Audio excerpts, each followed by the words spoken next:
থেকে? আসলে দেখেন আজকে যে মামলার রায় হবে, এই রায়ে ফ্যাসিস্ট হাসিনা এদেশের ছাত্র জনতা শ্রমিক তাদেরকে নির্মমভাবে বুলেট দিয়ে হত্যা করেছে। সে হতে পারে আমার ভাই, আমার বোন, আমার চাচা, আমার বাবা, অনেকেই হত্যা হয়েছে, অবশ শিশু থেকে শুরু করে। আমরা চাই এই খুনি হাসিনার আজকে যে রায় হবে এই রায়ের ফাঁসি হোক। এটা শুধু আমার ব্যক্তিগত চাওয়া না, এটা এই দেশের আপামার জনগণ, বাংলাদেশের সাধারণ মানুষের চাওয়া। কি কি কারণে আসলে শেখ হাসিনার ফাঁসি হওয়া উচিত বলে আপনারা মনে করছেন আপনাদের দলগতভাবে? আম- যদি দলের কথা বলেন, দেখেন আমরা দীর্ঘ 18 বছর তার নির্যাতন নিপীড়নে ঘরহারা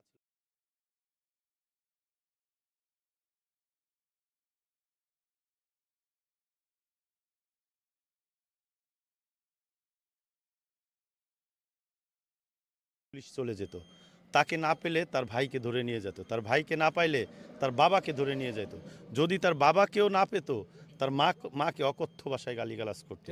এই খুনি হাসিনার পেটুয়া বাহিনী যে নির্মম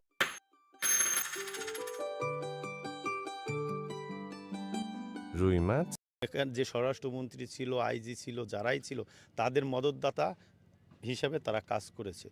অতএব আমাদের যে ছাত্র জনতা শিশু থেকে শুরু করে যারাই নির্মমভাবে মেরেছে, তাদের দাবির প্রেক্ষিতে সারা বাংলাদেশেরই দাবি এবং আমার দলেরও দাবি তার যেন ফাঁসি রায় এবং দ্রুত যেন ফাঁসি রায় কার্যকারিত হয়।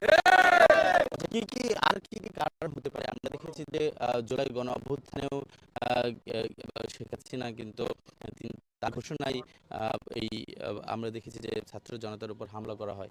এই প্রেক্ষাপটটা আসলে আপনারা কিভাবে দেখছেন? আসলে দেখেন, ছাত্র জনতা যখন প্রথম নেমেছিল তাদের একটা যৌক্তিক দাবি ছিল, দাবি কিছু কোটা সংস্কার। এটা সাধারণভাবে একটা গণতন্ত্র রাষ্ট্রে বিভিন্ন দাবি দেওয়া থাকতে পারে।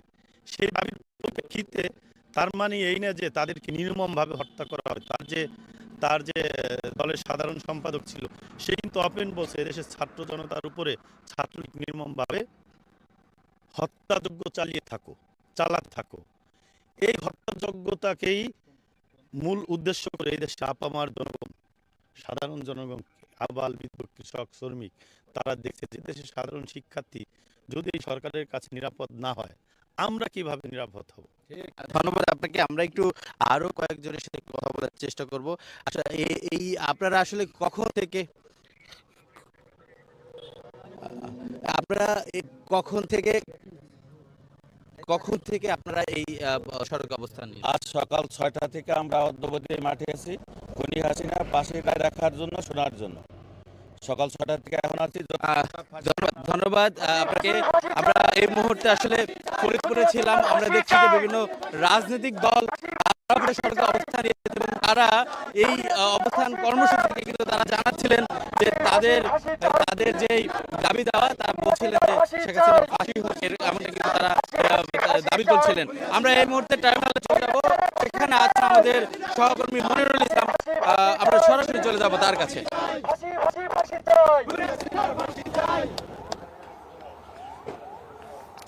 ধন্যবাদ। আমরা ঢাকার বাইরে ফরিদপুর জেলায় ছিলাম এবং সেখানকার অবস্থা জানছিলাম। দর্শক, আপনাদেরকে আন্তর্জাতিক অপরাধ ট্রাইব্যুনাল থেকে আমি মনিরুল ইসলাম এবং আমার মাধ্যমে এবং আমার মাধ্যমে আমাদের সহকর্মীরা বিভিন্ন জায়গা থেকে তাদের খবরাখবর জানাচ্ছেন এবং আমরা অপরাধ ট্রাইব্যুনাল থেকে ট্রাইব্যুনালের সবশেষ খবর এবং এই রায় ঘোষণার সবশেষ খবর আপনাদের জানাচ্ছি আমাদের স্টার নিউজের টেলিভিশন চ্যানেলের টিভি পর্দায়, ফেসবুক পাতায় এবং ইউটিউব চ্যানেলে আপনারা দেখতে পাচ্ছেন সরাসরি, এবং আমাদের মাধ্যমে আপনারা সরাসরি দেখতে পাবেন নিশ্চয়ই। এই যে ঐতিহাসিক একটা দিন, ঐতিহাসিক একটা ঘটনা, সেটা হচ্ছে ক্ষমতাচ্যুত প্রধানমন্ত্রী শেখ হাসিনার যে মানবতা বিরোধী অপরাধের রায়, সে রায়। দর্শক, আমাদের সহকর্মী হাবিবুল ইসলাম হাবিব, তিনি সকাল থেকে আছেন এই ট্রাইব্যুনাল প্রাঙ্গণে, এবং ট্রাইব্যুনাল প্রাঙ্গণে যে আমরা একটু জানতে চাই, তার কাছে সরাসরি যেতে চাই। হাবিব, একটু আপনার কাছে জানতে চাই যে রায় কখন ঘোষণা হতে পারে? ইতিমধ্যে এজলাসে কোন কোন পক্ষ কারা কারা গেছেন, কারা কারা উপস্থিত হলেন, কারা কারা এসেছেন ট্রাইব্যুনালে রায়টি শোনার জন্য, দেখার জন্য, এবং বিচারপতিরা কখন এটা শুরু করবেন, একটু সবকিছু বিস্তারিত আপনার কাছে জানতে চাই।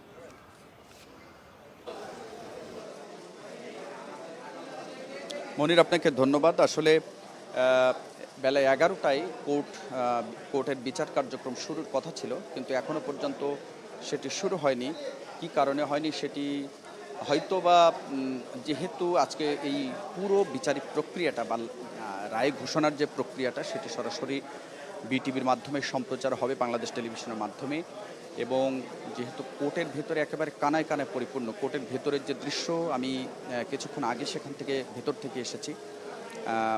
জুলাই আন্দোলনের সাথে সম্পৃক্ত যারাই ছিলেন, যাদের বিশেষ করে বিভিন্ন সংগঠনের সংগঠক যারা, জুলাই ফাউন্ডেশন, জুলাই রেভলিউশনারি যে সংগঠন আছে একটি, তারপরে ডাকসু এবং ছাত্রদল, ছাত্র শিবির সহ বিভিন্ন অঙ্গ সংগঠন এবং সংগঠনের রাজনৈতিক কর্মীরাও কিন্তু এখানে এসেছেন, নেতাকর্মীরা, উল্লেখযোগ্য ব্যক্তিরা, এবং জুলাইয়ের শহীদ পরিবারের সদস্যরা, এবং যারা পঙ্গু হয়ে কারো এক পা নেই, এক চোখ নেই, দুই চোখ নেই, এমন ব্যক্তিরাও এখানে এসেছেন। তারা যারা দুই চোখ নেই তাদের কাছে প্রশ্ন করেছিলাম, আপনি আজকে কেন এসেছেন? তাদের কথা হলো যে আমার চোখ যারা কেড়ে নিয়েছে তাদের বিচার, সর্বোচ্চ শাস্তি কামনা করি, এবং সেই শাস্তিটি চোখে দেখতে পাবো না, কিন্তু নিজ কানে শোনার জন্য আজকে ট্রাইব্যুনালে হাজির হয়েছে। এই যে সেই যে অমানবিক দৃশ্য, তাদের যে অঙ্গহানির যে দৃশ্য, সেটি আসলে ভাষায় প্রকাশ করার মতো নয়। কারণ জুলাইয়ে যারা প্রত্যক্ষ, যারা গণমাধ্যম কর্মী, সরাসরি যারা সেই জুলাই আন্দোলনটি কাভার করেছিলাম, তারা সরাসরি দেখেছিলাম, এবং আজকে আবারও কিন্তু সেই দৃশ্যটি স্মরণ করিয়ে দিচ্ছে যে কি অমানবিক ঘটনা না ঘটেছিল জুলাইয়ের 24শে জুলাই এবং আগস্টে।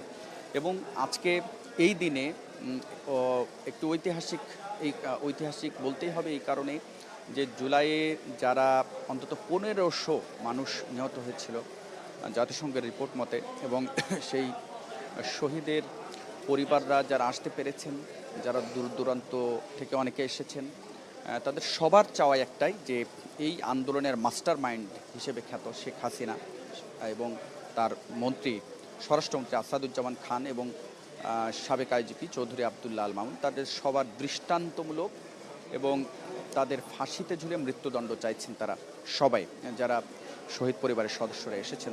আমার হাতে একটি কাগজ রয়েছে ট্রাইব্যুনালের একেবারে এই বিচারিক প্রক্রিয়ার শুরু থেকে শেষ পর্যন্ত সকল তথ্য খুব সংক্ষেপে প্রসিকিউশন থেকে আমাদেরকে দেওয়া হয়েছে। এখানে একেবারে ডেট টু ডেট,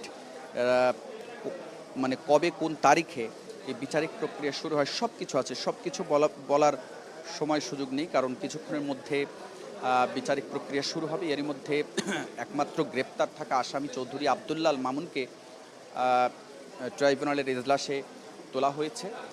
হয়তোবা আর কয়েক মিনিটের ব্যবধানে বা এরই মধ্যে শুরু হয়ে গেছে কিনা আমরা সেটি ভিতরে গেলেই টের পাবো, বা সরাসরি আমাদের টেলিভিশনেও কিন্তু সরাসরি সম্প্রচার করব আমরা। যেহেতু বাংলাদেশ টেলিভিশন সরাসরি সম্প্রচার করবে, সে লাইভ ফিডটি আমরা প্রত্যেকটি গণমাধ্যম সেটিকে সম্প্রচার করতে পারবে। আমার হাতে যে কাগজটি রয়েছে সেই কাগজে ট্রাইব্যুনালের দেওয়া যে তথ্য, সেই তথ্য অনুযায়ী মানে আনুষ্ঠানিক যে অভিযোগ সেটি হচ্ছে 14 খণ্ডে প্রায় 10,000 পৃষ্ঠার দালিলিক সাক্ষ্য প্রমাণ হাজির করেছে তদন্ত সংস্থা করেছিল, যার মধ্যে রয়েছে পত্রপত্রিকা, দেশি ও আন্তর্জাতিক অনুসন্ধানের যে প্রতিবেদনগুলো হয়েছে জুলাইকে ঘিরে, সেই প্রতিবেদনগুলো ডকুমেন্ট আকারে এই ট্রাইব্যুনালে হাজির করা হয়েছে, এবং শহীদ ও আহতদের তালিকা সম্বলিত গেজেট, সরকারি যে গেজেট, সেই গেজেটটিও ডকুমেন্ট হিসেবে ট্রাইব্যুনালে দেওয়া হয়েছে, এবং বই, স্মারক গ্রন্থ, ঘটনাস্থল ভিত্তিক আন্দোলনে আহত নিহতদের যে তালিকা করা হয়েছে সেই তালিকাটি দেওয়া হয়েছে, এবং যে গ্রাফিতি নিয়ে যে জুলাই আন্দোলনের সময় যে বিভিন্ন দেয়ালে দেয়ালে যে গ্রাফিতিগুলো হয়েছিল সেই গ্রাফিতির বই, সেটিও দলিল হিসেবে বা ডকুমেন্ট হিসেবে দেওয়া হয়েছে, এবং অভ্যুত্থানকালীন প্রকাশিত পত্রপত্রিকার প্রথম পাতা নিয়ে একটি বই প্রকাশ হয়েছে, সেই বইটিও দেওয়া হয়েছে, এবং শহীদ ও আহতদের চিকিৎসা সনদ, তারা যে সমস্ত হাসপাতালে চিকিৎসা নিয়েছে এবং নিহতরা নিহতদের যে ময়নাতদন্তের রিপোর্ট এবং তাদের যে হেলথ বা যে ডেথ সার্টিফিকেট সেটিও এই তদন্ত রিপোর্টে কিন্তু অন্তর্ভুক্ত করা হয়েছে এবং পোস্টমর্টেম সুরতহাল প্রতিবেদন এবং যে সমস্ত অস্ত্র বুলেট ব্যবহার করে এই জুলাই আন্দোলনের সাধারণ নিরস্ত্র শিক্ষার্থীদের উপরে ছাত্র জনতার উপরে নির্বিচারে গুলি করে হত্যা করা হয়েছিল সেই অস্ত্র এবং গুলি সেগুলো ডকুমেন্ট আকারে আদালতে উপস্থাপন করা হয়েছে এবং 93টি প্রদর্শনীর মাধ্যমে এই সমস্ত দালিলিক সাক্ষ্য ট্রাইব্যুনালে উপস্থাপন করা হয়েছে। তার মধ্যে 32টি বস্তু প্রদর্শনীর মাধ্যমে অসংখ্য বুলেট, তারপরে পিলেট, রক্তমাখা কাপড়, ভিডিও, অডিও সম্বলিত ভিডিও, পেনড্রাইভ, বই, এই সমস্ত বিষয়গুলো এই বিষয় তারা ট্রাইব্যুনালের সাক্ষ্য প্রমাণ হিসেবে হাজির করেছেন। এছাড়া 84 জন সাক্ষীর জবানবন্দি ট্রাইব্যুনালে সাক্ষ্য নেওয়ার কথা ছিল, কিন্তু 54 জনের সাক্ষ্যই যথাযথ মনে করেছে প্রসিকিউশন বা ট্রাইব্যুনালের মধ্যে 54 জনকে 84 জনের মধ্যে 54 জনকে সাক্ষ্য হিসেবে সাক্ষ্য নিয়েছে। তো সব মিলিয়ে এছাড়া যার মধ্যে সেই সাক্ষীদের মধ্যে অন্যতম কয়েকজনের নাম যদি বলে স্টার উইটনেস বলা হচ্ছে জুলাই আন্দোলনের অন্যতম সংগঠক নাহিদ ইসলাম এবং দৈনিক আমার দেশ পত্রিকার সম্পাদক ডক্টর মাহমুদুর রহমান। এছাড়া জুলাই যারা শহীদ হয়েছে সে শহীদ পরিবারের সদস্য, বিশেষ করে শহীদ আবু সাইদ প্রথম শহীদ, তার বাবা মা সাক্ষ্য দিয়েছে। শহীদ আনাস 7ম শ্রেণীর শিক্ষার্থী, তার বাবা মা সাক্ষ্য দিয়েছে। এরকম একেবারেই যারা অকাট্য দলিল প্রমাণ হিসেবে সবার কাছে সর্বজন স্বীকৃত, একেবারে গণমাধ্যমে বা তাদের যে ডকুমেন্টগুলো তাদের স্বীকৃতি, যাদের বিষয়ে কোনো ধরনের সন্দেহ প্রকাশ করার অবকাশ নেই, তারাই মূলত সাক্ষ্য হিসেবে সাক্ষ্য দিয়েছেন এই ট্রাইব্যুনালে। এবং এই আজকের এই বিচারের অন্যতম যে বিষয় সেটি হচ্ছে চৌধুরী আবদুল্লাহ আল মামুন, তিনি রাজসাক্ষী হয়েছেন। সেই রাজসাক্ষী হিসেবে তিনি আসলে কি, তার সাজা কি হতে পারে, তিনি কি আইনগতভাবে তিনি খালাস পেতে পারেন, সেই সুযোগটিও রয়েছে, সেই নজিরও রয়েছে। সারা বিশ্বের বিভিন্ন ঐতিহাসিক যে রায়গুলো, সেই রায়ের ইতিহাসে রাজসাক্ষী যারা হয়েছেন তাদেরকে খালাস পাওয়ার নজির রয়েছে। সুতরাং এই নজিরগুলো বিচার বিশ্লেষণ করে চৌধুরী আবদুল্লাহ আল মামুনের ভাগ্যে কি ঘটবে সেটি হয়তোবা রায়ের পরে জানা যাবে। এছাড়া শেখ হাসিনা এবং আসাদুজ্জামান খান পলাতক থাকায় তাদের পক্ষে কোনো আইনজীবী না থাকলেও স্টেট ডিফেন্স বলা হয় রাষ্ট্রনিযুক্ত আইনজীবী, তিনি বরাবরই কিন্তু বলে এসেছেন যে তার আসামি যদিও রাষ্ট্রনিযুক্ত আইনজীবী, তারপরেও তিনি বলেছেন যে রাষ্ট্রপক্ষ থেকে কোনো ধরনের বাধাবিঘ্ন দেওয়া হয়নি তাকে, নির্বিঘ্নে তিনি শেখ হাসিনার পক্ষে আইনি মোকাবেলা করেছেন এবং তিনি ভিশন আরো হট এন্ড কোল্ড ওয়াটার দলিল দস্তাবেজ বা হাজির করা হয়েছে ট্রাইব্যুনালে সাক্ষ্য হিসেবে, সেগুলো যথাযথ প্রক্রিয়ায় করা হয়নি। তিনি একটু আগেও আমাদের সাথে কথা বলছিলেন, বিশেষ করে আমার সাথে তার কথা হল, তিনি বলছিলেন যে তার যে ভিডিও অডিওগুলো আদালতে উপস্থাপন করা হয়েছে ট্রাইব্যুনালে, সেগুলো এআই বা আর্টিফিশিয়াল ইন্টেলিজেন্স দিয়েও তৈরি হতে পারে, যথাযথ ক্রস চেক করা হয়নি, এমনটি তিনি দাবি করেছেন। সামগ্রিকভাবে তিনি বলেছেন যে তার আসামি খালাস পাবেন শেখ হাসিনা। তবে আজকের এছাড়া যে তথ্য উপাত্তগুলো সাক্ষ্য হিসেবে আদালতে উপস্থাপন করা হয়েছে সেগুলো বিচার বিশ্লেষণ করে ট্রাইব্যুনাল রায় দিবেন। তবে বিচার প্রার্থী অসংখ্য যারা এখানে বিচারের আশায় এসেছেন, বিশেষ করে জুলাই আন্দোলনে যারা সরাসরি সম্পৃক্ত ছিলেন, তাদের ভিতরে অনেকে বলেছেন যে তারা কোনো ধরনের জোরপূর্বক চাপিয়ে দেওয়া বিচার তারা চান না, তারা ন্যায় বিচার চান, একটি ইনসাফের বিচার চান তারা। এই শব্দটিও ব্যবহার করেছেন অনেকেই। এখানে হাজির হয়েছেন ইনকলাব মঞ্চের অন্যতম সংগঠক ওসমান হাদি, ঢাকা বিশ্ববিদ্যালয়ের ডাকসুর ভিপি, জিএস সহ শহীদ পরিবারের সদস্যরা এখানে এসেছেন এবং সেই মীর মুগ্ধের ভাই মীর স্নিগ্ধ তিনিও এসেছেন, যদিও তিনি সম্প্রতি আপনারা জানেন যে বিএনপির মনোনয়ন পেয়েছেন, নির্বাচন করবেন, আগামী নির্বাচনে প্রার্থী হবেন, সেই ঘোষণা তিনি দিয়েছেন। এছাড়া আরও অনেকেই এসেছেন, চিফ প্রসিকিউটর এবং হাইকোর্টের, সুপ্রিম কোর্টের, দেশের সর্বোচ্চ আইন কর্মকর্তা, অ্যাটর্নি জেনারেল, দুজন অতিরিক্ত অ্যাটর্নি জেনারেল আসাদুজ্জামান, তিনি সহ অন্যান্য সহকারী অ্যাটর্নি জেনারেলরাও এখানে এসেছেন। এবং সবাই কিন্তু রাষ্ট্রের যারা আইন কর্মকর্তা তারাও কিন্তু এর আগে গণমাধ্যমের সঙ্গে সাক্ষাৎকারে তারাও বলেছিলেন যে তারা সর্বোচ্চ শাস্তি চান। বলে রাখি যে যে অভিযোগগুলো ট্রাইব্যুনালে উপস্থাপন করা হয়েছে সেই অভিযোগের মধ্যে 14 জুলাই 2024 তারিখে তৎকালীন ঢাকা বিশ্ববিদ্যালয়ের ভিসি মাকসুদ কামালের সাথে আসামি, আজকের অন্যতম বা জুলাই আন্দোলনের যিনি গুলিবিদ্ধ বা হত্যার যিনি মাস্টার মাইন্ড হিসেবে খ্যাত শেখ হাসিনা, এই মাকসুদ কামাল, ঢাকা বিশ্ববিদ্যালয়ের উপাচার্য মাকসুদ কামাল তৎকালীন, এবং শেখ হাসিনার যে মোবাইলের কথোপকথন, তিনি আন্দোলনকারীদের যে রাজাকার ট্যাগ দিয়ে তাদের ফাঁসি অর্থাৎ হত্যার নির্দেশ প্রদান করেন, সেই নির্দেশের যে কথোপকথন, সেই কথোপকথনটি কিন্তু ট্রাইব্যুনালে উপাত্ত হিসেবে উপস্থাপন করা হয়েছে। এছাড়া 18 জুলাই 2024 তারিখে শেখ ফজলেনুর তাপসের সাথে শেখ হাসিনার একটি কথোপকথন দেখানো হয়েছে, এই ট্রাইব্যুনালে উপস্থাপন করা হয়েছে, যেখানে আন্দোলন দমনে তিনি লেথাল উইপেন্স অর্থাৎ মারণাস্ত্র ব্যবহার করে ছাত্র জনতাকে হত্যার নির্দেশ দিয়েছেন। সেই কথোপকথনে তাদের স্বীকারোক্তি রয়েছে শেখ হাসিনার ড্রোন ব্যবহার করে ছাত্র জনতার অবস্থান নির্ণয় করা এবং হেলিকপ্টার থেকে গুলি করার নির্দেশ প্রদান করা, সরকারি গুরুত্বপূর্ণ স্থাপনা পুড়িয়ে জনতার উপর দায় চাপানোর যে নির্দেশ, সেটি এই কথোপকথনের মাধ্যমে কিন্তু স্পষ্ট হয়েছে শেখ হাসিনা এবং শেখ ফজলেনুর তাপসের যে কথোপকথন। এছাড়া শেখ হাসিনা ও হাসানুল হক ইনুর সঙ্গে দুটি কথোপকথনের যে ফোন আলাপ, সেটিও তথ্য উপাত্ত হিসেবে উপস্থাপন করা হয়েছে। সেখানে আন্দোলন দমনে হেলিকপ্টার থেকে যে আন্দোলনকারীদের উপর বোম্বিং করা এবং তাদেরকে তালিকা তৈরি করে আটক করে নির্যাতন করা এবং তাদেরকে বিএনপি জামাত ও জঙ্গি ট্যাগ দেওয়ার নির্দেশ প্রদান, শেখ হাসিনার এই নির্দেশনাগুলো তাদের কথোপকথনে উঠে এসেছে, সেটিও এই আদালতে তথ্য উপাত্ত হিসেবে উপস্থাপন করা হয়েছে।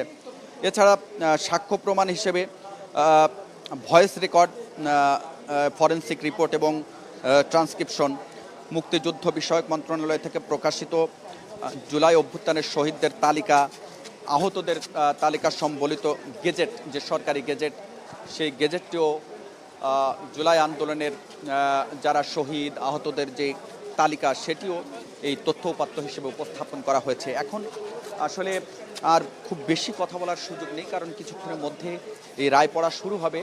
দর্শক, আমি ট্রাইব্যুনালের ভিতরে যে সামগ্রিক যে চিত্র, সেটি আপনাদেরকে জানালাম, এবং কিছুক্ষণ পর রায় পড়া শুরু হলে সাথে সাথে আমরা আপনাদেরকে জানাবো। এই মুহূর্তে ট্রাইব্যুনালের সামগ্রিক চিত্র একেবারে থমথমে অবস্থা এক ধরনের, কারণ কখন সেই সময় আসবে বা কখন এই ঐতিহাসিক রায়টি পড়া শুরু হবে সেই অপেক্ষায় গোটা এইখানে শত শত গণমাধ্যম কর্মী থেকে গণমাধ্যম থেকে শুরু করে এখানে যারা পর্যবেক্ষক এসেছেন সবাই অধীর আগ্রহে আছেন। গোটা দেশবাসীর সাথে আন্তর্জাতিক সারা বিশ্বের মানুষও কিন্তু তাকিয়ে আছে আজকের এই রায়টি শুনবার জন্য। 5 আগস্ট 2024 তারিখ ঢাকার চাংখারপুলে যে 6 জনকে গুলি করে হত্যা এবং সাভারের আশুলিয়ায় 6 জনকে হত্যার পর লাশ পুড়িয়ে ফেলা সহ বিভিন্ন এভিডেন্স বা তথ্য প্রমাণের ভিত্তিতে তাদের অভিযোগ গঠন করেছে। 5টি অভিযোগে শেখ হাসিনা সহ 3 জনের বিচার হচ্ছে। আজকের রায় হবে কিছুক্ষণ পর, তখন আমরা আবারও ফিরব। আপাতত ফিরছি স্টুডিওতে, আমাদের সহকর্মী মনির সেখানে অপেক্ষা করছেন। মনির, আমার কাছে থাকা তথ্য এটি ছিল, আপাতত ফিরছি আপনার কাছে।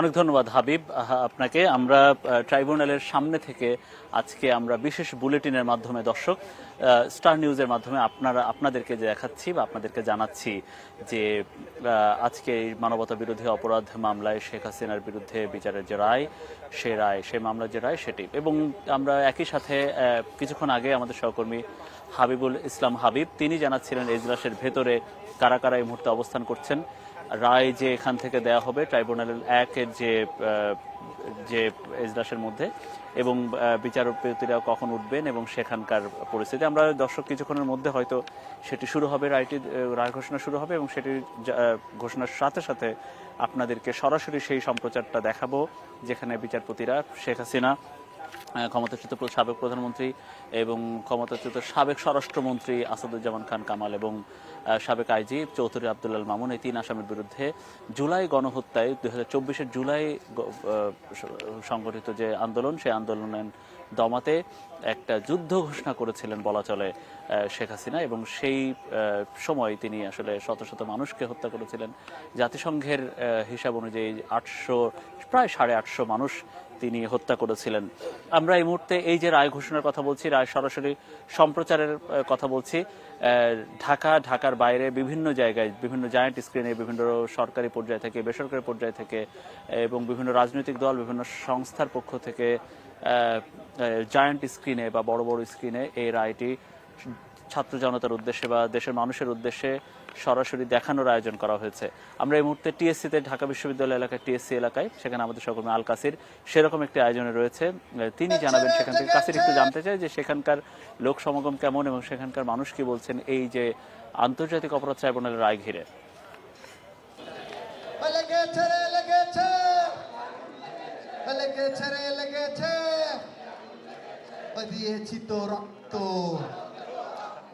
ধন্যবাদ মনির আপনাকে। আমি এই মুহূর্তে আছি টিএসসির পায়রা চত্বরে, যেখানে ডাকসুর আয়োজনে কিন্তু এই যে জায়ান্ট স্ক্রিনের মাধ্যমে শেখ হাসিনার মামলার যে রায়, সেই রায় শোনানোর যে আয়োজন করা হয়েছে, সেই আয়োজন থেকে আপনাদেরকে খবর জানাচ্ছি। এখানে আসলে সময় যত গড়াচ্ছে, এখানে আসলে উৎসুক জনতার অর্থাৎ রায় শোনার জন্য যারা আছেন তাদের কিন্তু উপস্থিতি বাড়ছে এবং তারা বিভিন্ন স্লোগান দিয়ে এখানে তারা তাদের অবস্থান জানান দিচ্ছেন এবং তারা তাদের যেই দাবি দেওয়া আছে বা যেই রায় নিয়ে তাদের যে দাবি, সেগুলো তারা কিন্তু এই স্লোগানের মাধ্যমে তুলছেন। আমরা দেখতে পেয়েছি যে সকাল থেকে এখানে 9টার পর থেকেই উৎসুক জনতার, ছাত্র জনতার ভিড় এখানে, এবং সেই ভিড়টা কিন্তু এখন আমি আগে যেমনটা বলেছিলাম এখনো সেটাই আপনাদেরকে বলতে চাচ্ছি যে এই ভিড়টা কিন্তু সময় বাড়ার সঙ্গে সঙ্গে ভিড় বাড়ছে এবং যারা এখানে এসেছেন তারা কিন্তু বলছেন যে আজকের এই রায়ের মাধ্যমে তাদের আশা বা আকাঙ্ক্ষার একটা প্রতিফলন হবে, এমনটাই আশা করছেন তারা। এখানে ডাকসু নেতৃবৃন্দ যারা আছেন তারা এখানে এসেছেন এবং তারা বিভিন্নভাবে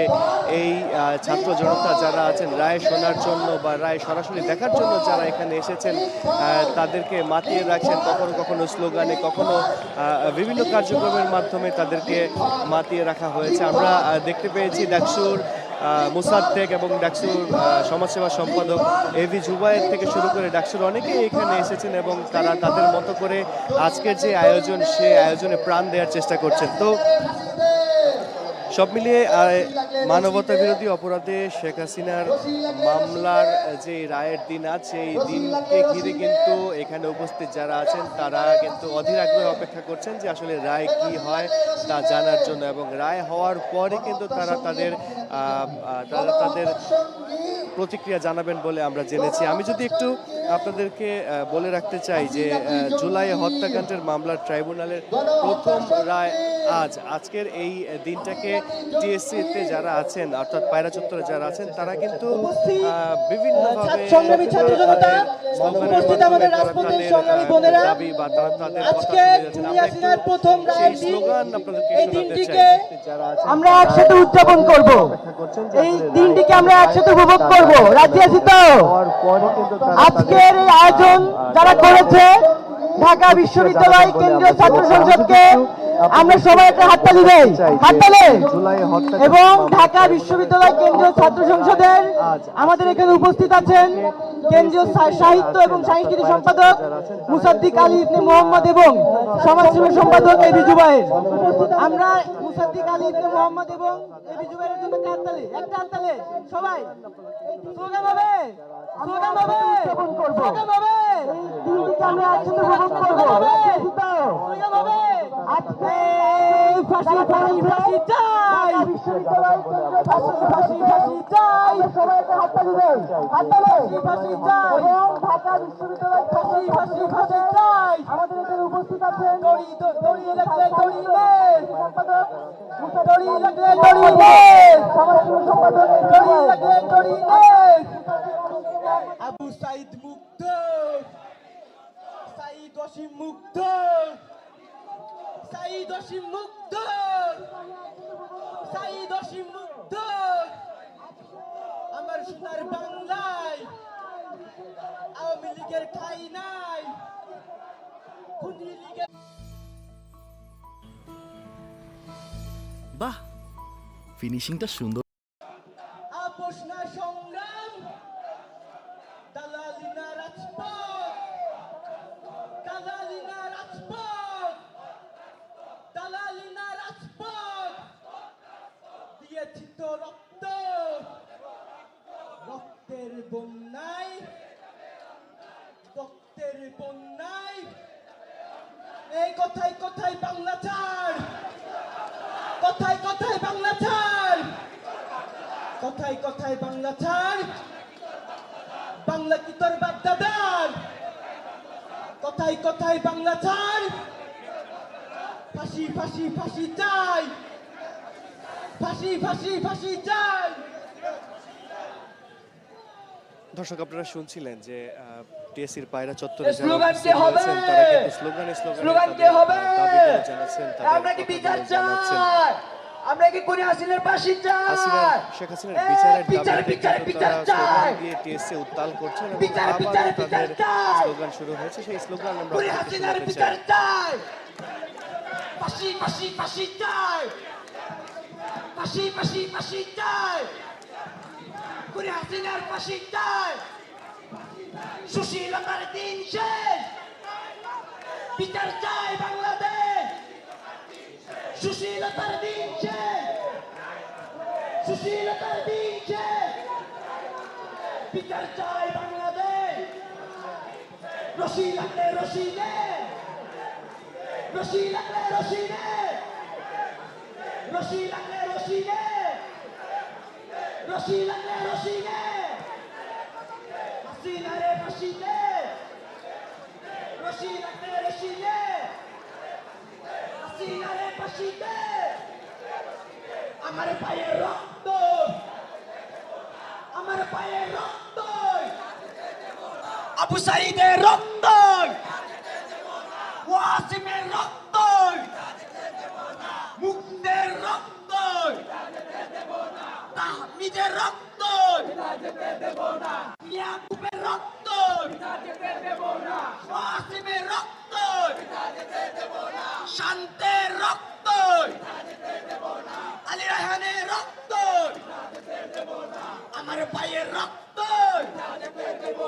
আমার বোনের রক্ত পিতা যেতে দেব না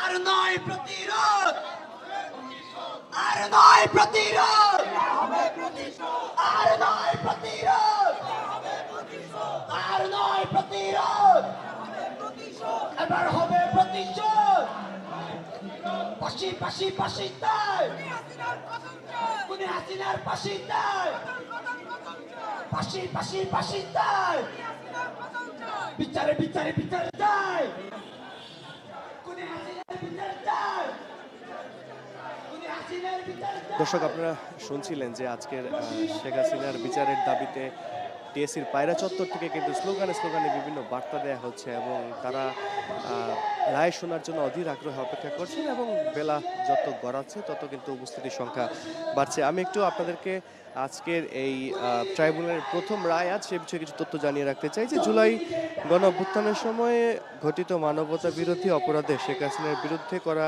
মামলার রায় ঘোষণা করা হচ্ছে আজকে এরই মধ্যে আমরা দেখেছি বা আমরা জেনেছি যে রাজসাক্ষী যিনি আছেন এই মামলার রাজসাক্ষী যিনি আছেন আব্দুল আল মামুন তিনি কিন্তু ট্রাইব্যুনালে হাজির হয়েছেন এবং আরও অনেকেই আমরা ট্রাইব্যুনালে হাজির হতে দেখেছি। তো আন্তর্জাতিক অপরাধ ট্রাইব্যুনাল 1 এজলাস থেকে রায় ঘোষণার কার্যক্রম রায় ঘোষণা হবে এবং সেই রায় ঘোষণার কার্যক্রম কিন্তু বিভিন্ন মাধ্যমে সরকারি বেসরকারি বিভিন্ন সংস্থা থেকে কিন্তু সরাসরি সম্প্রচার করা হবে বলে আমরা জেনেছি। সেই সরাসরি সম্প্রচারের অংশ হিসেবে ডাকসুর উদ্যোগে এই টিএসসি পায়রা চত্বরে আজকের এই আয়োজন, এবং এই আয়োজনে কিন্তু যারা আছেন তারা, আমি বারবার যে কথাটা বলছি যে যারা বসে আছেন বা যারা অপেক্ষা করছেন তারা আসলে রায় শোনার জন্য অপেক্ষা করছেন এবং তারা আশা করছেন তাদের আশা বা আকাঙ্ক্ষার প্রতিফলন হবে আজকের এই রায়ের মাধ্যমে। একটু বলতে চাই যে জুলাই গণঅভ্যুত্থানের সময় হত্যাকাণ্ড সহ মানবতা বিরোধী অপরাধের ঘটনায় করা এটি প্রথম মামলা এবং এই মামলার রায় হতে যাচ্ছে আজ। এর আগে গত 13 নভেম্বর ছিল মামলার রায় ঘোষণার দিন ধার্যের তারিখ। 13 নভেম্বর কিন্তু বলা হয়েছিল যে আজ 17 নভেম্বর এই মামলার রায় ঘোষণা করা হবে। আজকের এই রায় ঘোষণার কার্যক্রম শুরু হয়েছে বলে আমরা জেনেছি এবং বিচারপতি গোলাম মোর্তজা মজুমদারের নেতৃত্বে 3 সদস্যের আন্তর্জাতিক অপরাধ ট্রাইব্যুনাল 1 এই মামলার রায় ঘোষণা করবেন বলে আমরা জেনেছি। এই ট্রাইব্যুনালের অপর দুই সদস্য হলেন বিচারপতি মোহাম্মদ শফিউল আলম মাহমুদ এবং বিচারপতি মোহাম্মদ মহিতুল হক এনাম চৌধুরী। এই মামলার শুনানিতে প্রসিকিউশন অর্থাৎ রাষ্ট্রপক্ষে একাধিকবার বলেছে যে শেখ হাসিনা ছিলেন জুলাই গণঅভ্যুত্থানের সময় সংগঠিত মানবতা বিরোধী সব অপরাধের মাস্টারমাইন্ড, পরিকল্পনাকারী, হুকুমদাতা ও সুপিরিয়র কমান্ডার অর্থাৎ সর্বোচ্চ নির্দেশদাতা। গণঅভ্যুত্থানে ক্ষমতাচ্যুত প্রধানমন্ত্রী শেখ হাসিনার পাশাপাশি এই মামলার আরও দুজন আসামি আছেন। তারা হচ্ছেন সাবেক স্বরাষ্ট্রমন্ত্রী আসাদুজ্জামান খান ও পুলিশের সাবেক মহাপরিদর্শক অর্থাৎ আইজিপি চৌধুরী আব্দুল আল মামুন। এরই মধ্যে আমরা চৌধুরী আব্দুল আল মামুনকে ট্রাইব্যুনালে হাজির হতে দেখেছি। এই 3 আসামির মধ্যে কিন্তু চৌধুরী আব্দুল আল মামুন হাজির হলেও শেখ হাসিনা এবং আরেক আসামি যিনি আসাদুজ্জামান খান কামাল সাবেক স্বরাষ্ট্রমন্ত্রী তারা কিন্তু পলাতক আছেন এবং আমরা জেনেছি যে তারা ভারতেই অবস্থান করছেন। এই মামলার গ্রেফতার হওয়া একমাত্র আসামি চৌধুরী আব্দুল্লাহ আল মামুন নিজের দোষ স্বীকার করে অ্যাপ্রুভার বা রাজসাক্ষী হিসেবে কিন্তু ট্রাইব্যুনালে জবানবন্দি দিয়েছেন, আমরা এর আগে জেনেছি এবং দেখেছি। এবং তিনি কিন্তু জবানবন্দিতে বলেছেন যে বৈষম্য বিরোধী ছাত্র আন্দোলন দমনে সরাসরি লেথাল উইপেন অর্থাৎ মরণাস্ত্র ব্যবহার করার নির্দেশ দিয়েছিলেন তৎকালীন প্রধানমন্ত্রী শেখ হাসিনা। গত বছরের 18 জুলাই শেখ হাসিনার ওই নির্দেশনা তৎকালীন স্বরাষ্ট্রমন্ত্রী আসাদুজ্জামান কামালের মাধ্যমে আইজিপি পেয়েছিলেন। এই মামলার তদন্ত প্রতিবেদনে বলা হয়েছে যে শেখ হাসিনার নির্দেশে 2024 সালের জুলাই আগস্ট মাসে মারণাস্ত্র ব্যবহার করে নিরস্ত্র 1,500 ছাত্র জনতাকে হত্যা এবং 30,000 মানুষকে আহত করা হয়েছে। তো এই যে অপরাধ, মানবতা বিরোধী অপরাধ, সেই অপরাধের মামলার রায় আজ এবং এটি বারবার করে যেটি বলা হচ্ছে যে এই ট্রাইব্যুনালের প্রথম রায় আজ এবং আজকের এই দিনের মাধ্যমে, আজকের এই রায়ের মাধ্যমে কিন্তু জনগণের আশার প্রতিফলন হবে এবং জনগণ যা চেয়েছেন সে তেমন রায় দিবেন বিচারক, এমনটাই আমরা জানতে পেরেছি এবং এমন আশার কথাই কিন্তু তারা জানাচ্ছেন। আমি যদি আপনাদেরকে একটু জানাতে চাই যে এই মামলায় যুক্তিতর্ক উপস্থাপনের সময় শেখ হাসিনা ও আসাদুজ্জামানের সর্বোচ্চ শাস্তি মৃত্যুদণ্ড চেয়েছে প্রসিকিউশন। একই সঙ্গে তাদের পরিবার তাদের সম্পত্তি বাজেয়াপ্ত করে জুলাইয়ের শহীদ হওয়া পরিবারগুলোর পাশাপাশি আহত জুলাই যোদ্ধাদের মধ্যে হস্তান্তর করতে প্রসিকিউশনে আবেদন জানানো হয়েছে। তো এই মামলা সম্পর্কে আরও কিছু তথ্য আপনাদেরকে জানাবো। যে অভিযোগ রয়েছে 5টি অভিযোগ, সেই অভিযোগ সম্পর্কে আপনাদেরকে জানাবো। চত্বরে যেই স্লোগান দিচ্ছে ছাত্র জনতা, সেই স্লোগান আমাদের ঢাকা বিশ্ববিদ্যালয় কেন্দ্রীয় ছাত্র সংসদের আন্তর্জাতিক বিষয়ক সম্পাদক জুলাইয়ের জীবন্ত শহীদ আসাদুজ্জামানের সর্বোচ্চ শাস্তি মৃত্যুদণ্ড চেয়েছে প্রসিকিউশন। একই সঙ্গে তাদের সম্পত্তি বাজেয়াপ্ত করে জুলাইয়ের শহীদ হওয়া পরিবারগুলোর পাশাপাশি আহত জুলাই যোদ্ধাদের মধ্যে হস্তান্তর করতে প্রসিকিউশনে আবেদন জানানো হয়েছে। তো এই মামলা সম্পর্কে আলোচনা করতে আপনাদেরকে জানাবো যে অভিযোগ রয়েছে 5টি অভিযোগ। সেই ইতিহাস পত্রে যে প্রশ্নটা হয়েছিল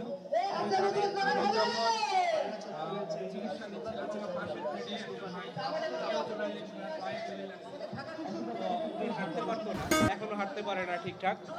তো উনি একেবারেই সাধারণ একজন মানুষ, একটা কি বলে ওই মোটরসাইকেল পার্টসের দোকানের কর্মচারী। তো তার পায়ে যখন গুলি লাগছে সে 6 মাস পর্যন্ত ওটা চিকিৎসা নিতে হয়েছে। তার একমাত্র সন্তান ক্লাস 3-তে পড়ে, সে মানে তার পুরো আয় রোজগার বন্ধ। তো ভাই আর কি যখন চিকিৎসা নিচ্ছে আমাকে বলতেছিল, ভাই আমার গুলিটা যেখানে লাগছে আর একটু উপরে লাগলে আমার জীবনটা শেষ হয়ে যেত। আমার এই যে সন্তানটা, তার সন্তানটা তখন তার পাশে, এই সন্তানটার কথা চিন্তা করে আমার ওয়াইফের তখন মানে এই সন্তানের চিন্তা, আমার ওয়াইফের চিন্তা আমার মানে কেমন যেন লাগে যে তাহলে তাদের কি হতো। ইভেন সে তখন ঠিকঠাক হাঁটতে পারতো না। তো সে খুবই আবেগী মানুষ। সে বলছিল, ভাই আমার কিচ্ছু চাই না, আমাকে আপনি যেভাবে হোক একটা রিভলভার ব্যবস্থা করে দিবেন, আমি হাসিনারে যেভাবে পাই গুলি করে মেরে ফেলাবো।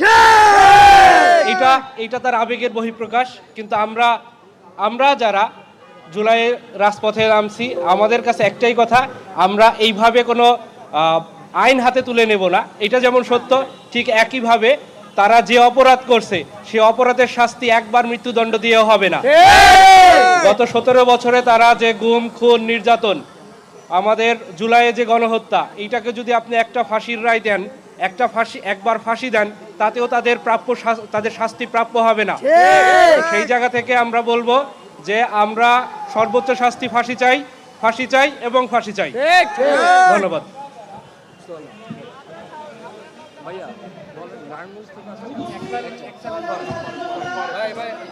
আমরা সারাদিন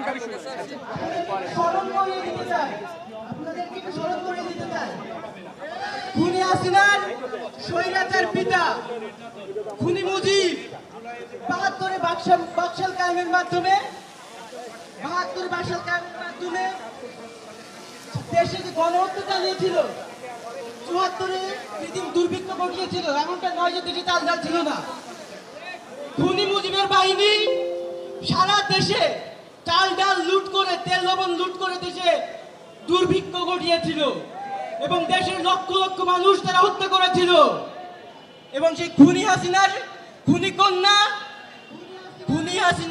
কন্যা ক্ষমতায় এসে দেশের আনিসদের সাথে কথা বলছিলাম, তো সে ওরকম ভাবে বলা ধরছিল যে তোমাদের জন্য এই বাসায় আসছে। আমি আবার বলছি যে ভাই আপনি যদি অন্য কোথাও কোনো প্ল্যানিং থাকার তাহলে আমার ওইভাবে বইলা দেন, শুধু আমি আপনি না পাইলে আমি অন্য জায়গায় সাপ্লেট দিয়ে দেবো, আমার জন্য তো আপনার এখানে থাকার দরকার নেই।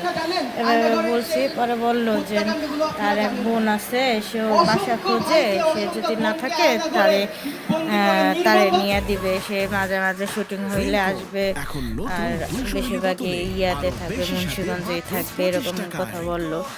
বলছি সমস্যা নেই, সেটা আমাকে জানেন। মেবি সে আগামী মাস, মানে কথার ধরনে বুঝলাম আগামী মাস থেকে চলে যেতে পারে। তো টাকার কথা বললো মুনির মিয়া যতটুকু সম্ভব মুনির মিয়া টাকা দিবে না, তো দিলে অল্প কিছু দিয়ে টাকা দিবে। আমরা প্রতিষ্ঠা করবো ইনশাআল্লাহ। এ পর্যায়ে আমাদের মাঝে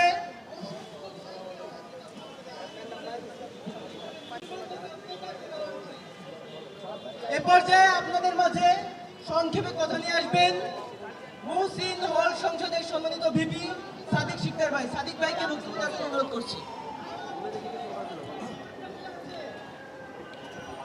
সংগ্রামী সাথী ও বন্ধুগণ, আমরা আজকে এমন এক মুহূর্তে এসে উপনীত হয়েছি যেটি আমাদের কাছে একটি কাঙ্ক্ষিত মুহূর্ত ছিল। সেই জায়গা থেকে বলতে চাই, গত 16 বছরের দুঃশাসন, অমানবিকতা, পরিতোষণের যে রাজনীতি বাংলাদেশের বুকে শেখ হাসিনা, খুনি হাসিনা এবং তার দল এবং তার দোসররা বাংলাদেশের বুকে চালিয়েছে, আজকে তার বিচারের দিন। সেই জায়গা থেকে বলতে চাই, মুক্তিকামী ছাত্র জনতা উপরে যেভাবে জুলাইয়ে গুলি চালিয়ে তাদের বুকের তাজা রক্ত কেড়ে নিয়েছিল অনেক মায়ের খুনে ঝরা একটি মাত্র সন্তানও, অনেক শিশু নারীর জীবন তারা কেড়ে নিয়েছিল। সেই জায়গা থেকে বলতে চাই, প্রায় 2000 যে শহীদ, 30,000-এর অধিক যে আহত ভাই বোনেরা আজকে তাকিয়ে আছে যে তাদের যে কেড়ে নেওয়া জীবন, সুন্দর জীবনের যে পরিসমাপ্তি খুনি শেখ হাসিনা ঘটিয়েছিল, সেই পরিসমাপ্তির বিচার আজ কি হবে? আমরা বলতে চাই, শুধুমাত্র একবার ফাঁসি দিলে এই রায় যথার্থ হবে না। 2000 মানুষের বিনিময়ে যদি 2012 ফাঁসি দেওয়া হয়, এই অন্যায়ের যথার্থ বিচার হবে না। সেই জায়গা থেকে বলতে চাই, যদি কোনো কোর্ট, যদি কোনো কাচারি আজকে ফাঁসির বাইরে কোনো রায় দেয়, ছাত্র জনতা, আহত ভাই বোনেরা তা মেনে নেবে না। সেই জায়গা থেকে আমি হুঁশিয়ার করে দিতে চাই, আমাদের শহীদ ভাইয়েরা আমাদের জন্য তাদের বুকের তাজা রক্ত ঢেলে অনুপ্রেরণা জুগিয়ে দিয়ে গিয়েছেন। আমরা এখনো আমাদের বুক চিতিয়ে দাঁড়িয়ে যেতে পারি শুধুমাত্র তাদের কথা চিন্তা করে। সেই জায়গা থেকে বলতে চাই, আজকে আমরা কোনো তাচ্ছিল্য দেখতে চাই না, তালবাহানা আমরা দেখতে চাই না। আমাদের ছাত্র জনতার একটিই দাবি, শহীদ ভাইদের পক্ষ থেকে একটিই দাবি, শহীদ ভাইদের পরিবার, আহত ভাইদের পরিবারের পক্ষ থেকে একটিই দাবি, খুনি হাসিনার ফাঁসি চাই। আপনারা চান তো? এই ফাঁসি ফাঁসি ফাঁসি চাই, খুনি হাসিনার ফাঁসি চাই, ফাঁসি ফাঁসি ফাঁসি চাই। সকলকে অসংখ্য ধন্যবাদ। উপস্থিত ছাত্র জনতা, উপস্থিত আমাদের মাঝে এই পর্যায়ে কথা বলবেন ডাকসুর সমাজসেবা সম্পাদক এম জুবাইরকে কথা বলার জন্য অনুরোধ করছি। আচ্ছা, কথা বলার দরকার নেই, আমরা স্লোগান দেব। স্লোগান। আচ্ছা, আমরা যে আজকে এখানে বসে আছি, খুনি হাসিনাকে ঝুলিয়ে দেওয়া হবে সেই আশায়। আরেকটা সুসংবাদ দিই,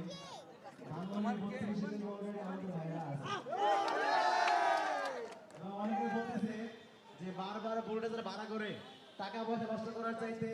দর্শক, আপনারা শুনছিলেন যে টিএসসির যে আয়োজন, সেই আয়োজন থেকে কিন্তু স্লোগানের মাধ্যমে ছাত্র জনতা যারা আছেন তারা কিন্তু তাদের বারবার তাদের দাবিগুলো জানাচ্ছেন এবং তারা বক্তব্যের মাধ্যমে সেই দাবিগুলো বারবার জানাচ্ছেন।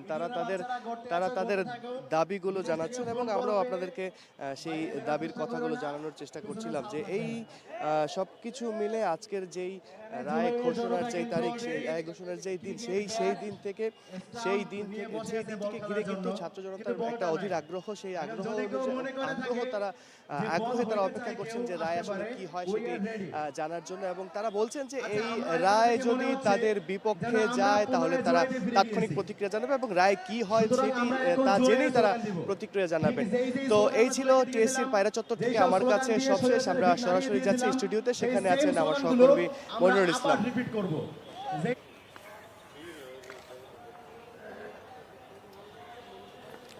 অনেক ধন্যবাদ কাসিরের কাছে আমরা ছিলাম এবং তিনি টিএসসি এলাকায় সেই খবরগুলো জানাচ্ছিলেন। আপনারা দর্শক জানছিলেন তার কাছ থেকে যে জায়ান্ট স্ক্রিনে সেখানকার অর্থাৎ আন্তর্জাতিক অপরাধ ট্রাইব্যুনালের যে রায়, সেই রায় ঘোষণা হবে, সেটি জায়ান্ট স্ক্রিনে দেখানো হবে এবং সেটার জন্য ওখানে বেশ লোক সমাগম আমরা দেখেছি, ছাত্র জনতা জড়ো হয়েছেন।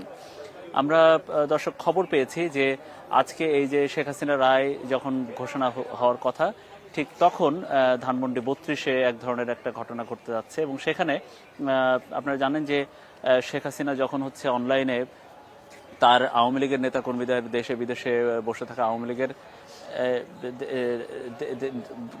দেশের বিদেশে বসে থাকা আওয়ামী লীগের নেতাকর্মীদের যখন আসলে বিভিন্ন নির্দেশনা দিচ্ছিলেন, তখন ধানমন্ডি 32-এর একটা সেই যে শেখ হাসিনার বাড়ি বা শেখ মুজিবুর রহমানের যে বাড়ি, সেটা ভেঙে দেওয়া হয় এবং কিছুটা অংশবিশেষ কনক্রিটের অংশবিশেষ সেখানে আছে এবং যেটা ধারণা করা হচ্ছে যে সেখানে বুলডোজার নিয়ে এক দল জনতা সেখানে জড়ো হয়েছেন। আমাদের সহকর্মী নাজমুল হোসেন তিনি আছেন ওইখানে। আমরা একটু জানতে চাচ্ছি তার কাছে ধানমন্ডি 32-এ এখন কি চলছে। নাজমুল, একটু জানাবেন সরাসরি সেখান থেকে।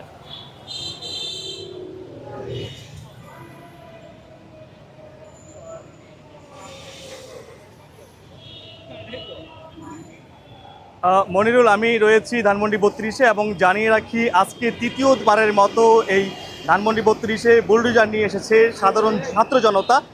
জানিয়ে রাখি যে গত বছর 5 আগস্টের যে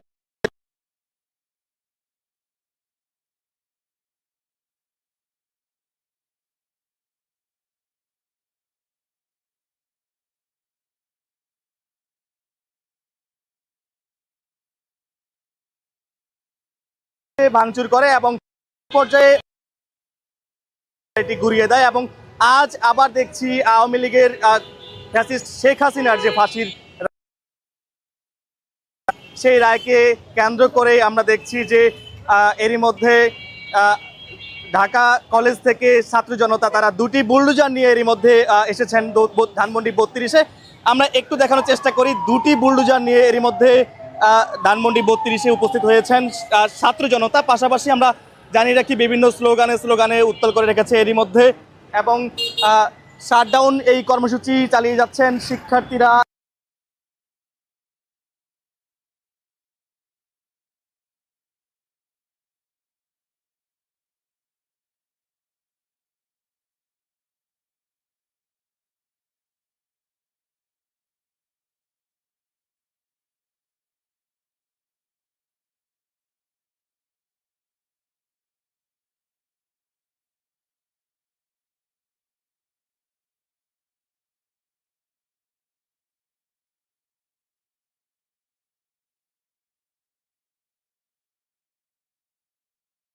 বত্রিশের অবস্থা জানছিলাম এবং সেখানে আমাদের সহকর্মী নাজমুল জানাচ্ছিলেন সেখান থেকে। নাজমুল, আপনাকে ধন্যবাদ। যান্ত্রিক কিছুটা ত্রুটি আছে এবং আমরা কিছুক্ষণের মধ্যে হয়তো আশা করছি যে ভালোভাবে সেখানকার খবরাখবর আপনাদের দেখাতে পারবো। তবে একটু জানিয়ে দিচ্ছি যে ধানমন্ডি 32-এ সেখানে বুলডোজার নিয়ে এবং সেখানে বুলডোজার নিয়ে সেখানে গেছেন একটা ছাত্র জনতা, একদল জনতা, এবং সেখানে এক ধরনের প্রতিবাদ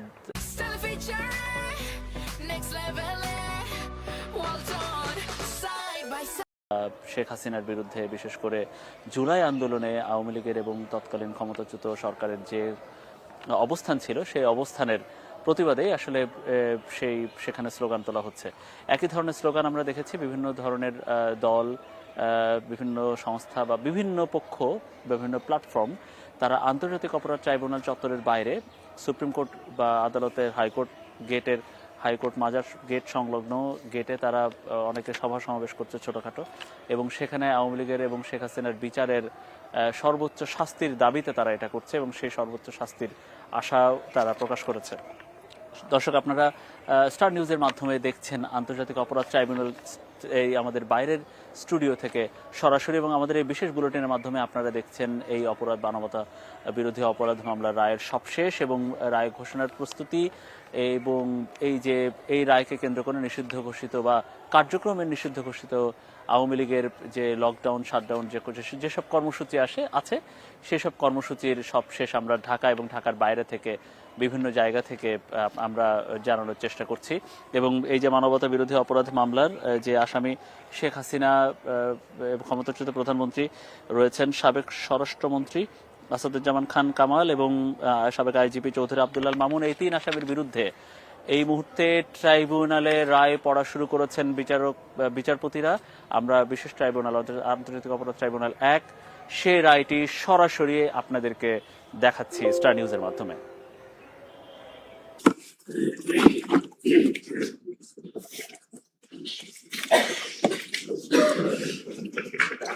Much awaited judgment.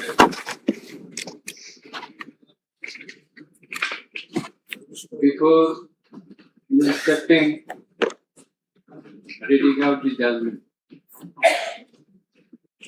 I want to extend thanks to the investigation team headed by co-coordinator for the conducting of the strenuous job. They have done a very tough job, I would say, the investigation team. And I like to mention of Mr. Alongir, investigating officer, and Mr. Johar, and other members of the investigation team.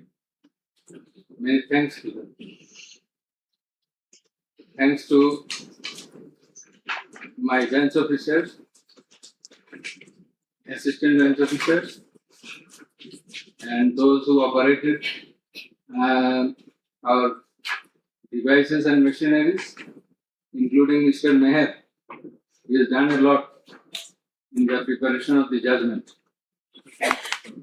I also like to extend thanks to my registry, to all the staff, and to the respected journalists who have been working very hard to collect the information of this tribunal during the last long period. And we are very much thankful, grateful to the members of the martyrs and those who have been injured, who have lost their eyes, their skulls, their nose, teeth, legs, hands, handicapped. In spite of being handicapped, they attended the court. They deposed in the court, and they assisted in the running of the trial of the case. We are thankful to our police personnel and all other security staff, BGB, SB, DB, Metropolitan Police, and all others. And many thanks to those who have come to depose in the court. And very much thankful to the prosecution. The learned prosecutor, Mr.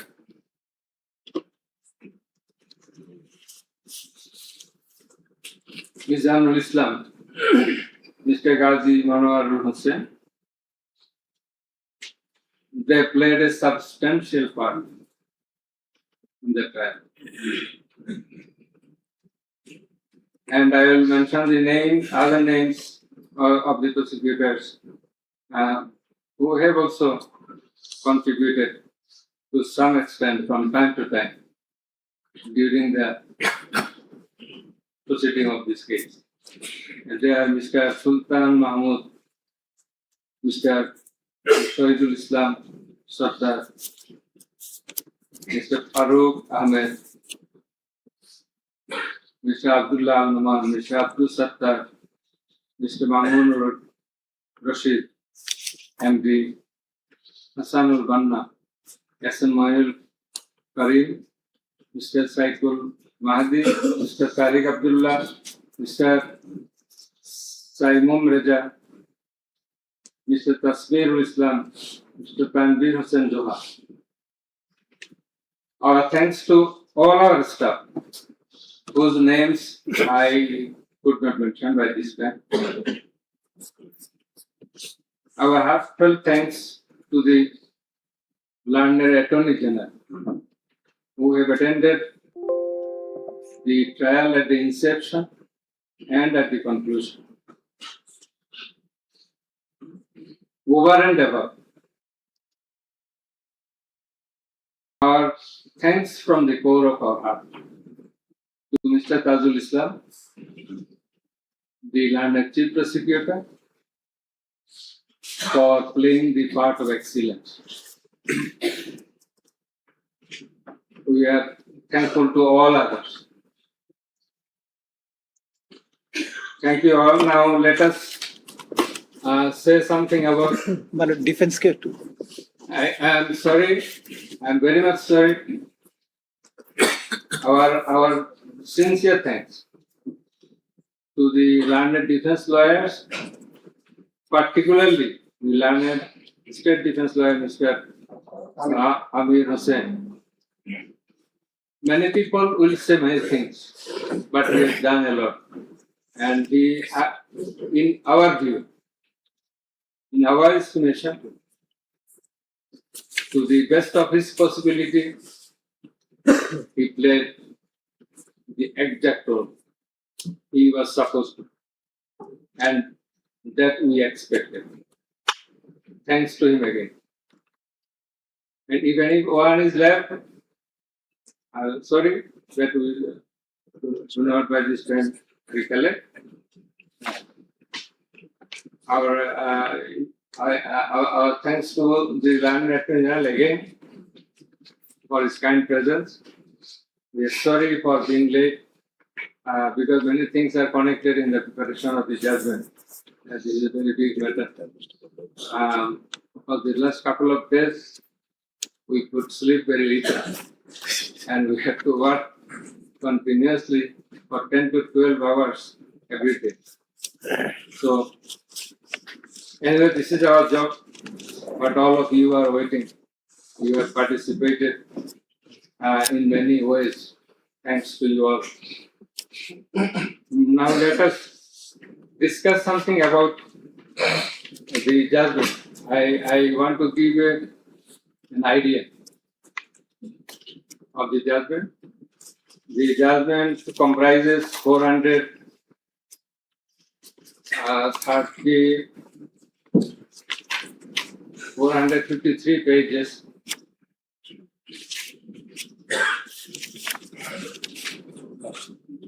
And it consists of 6 parts.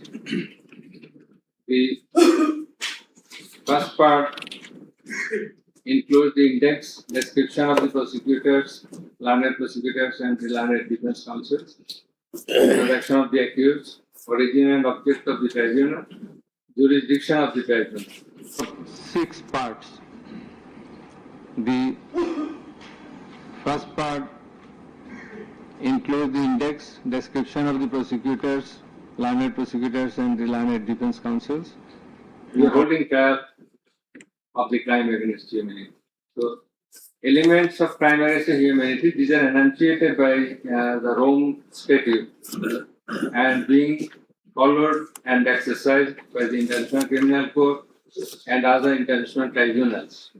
We are also following the Rome Statute as well as our law, and particularly the elements as enshrined therein.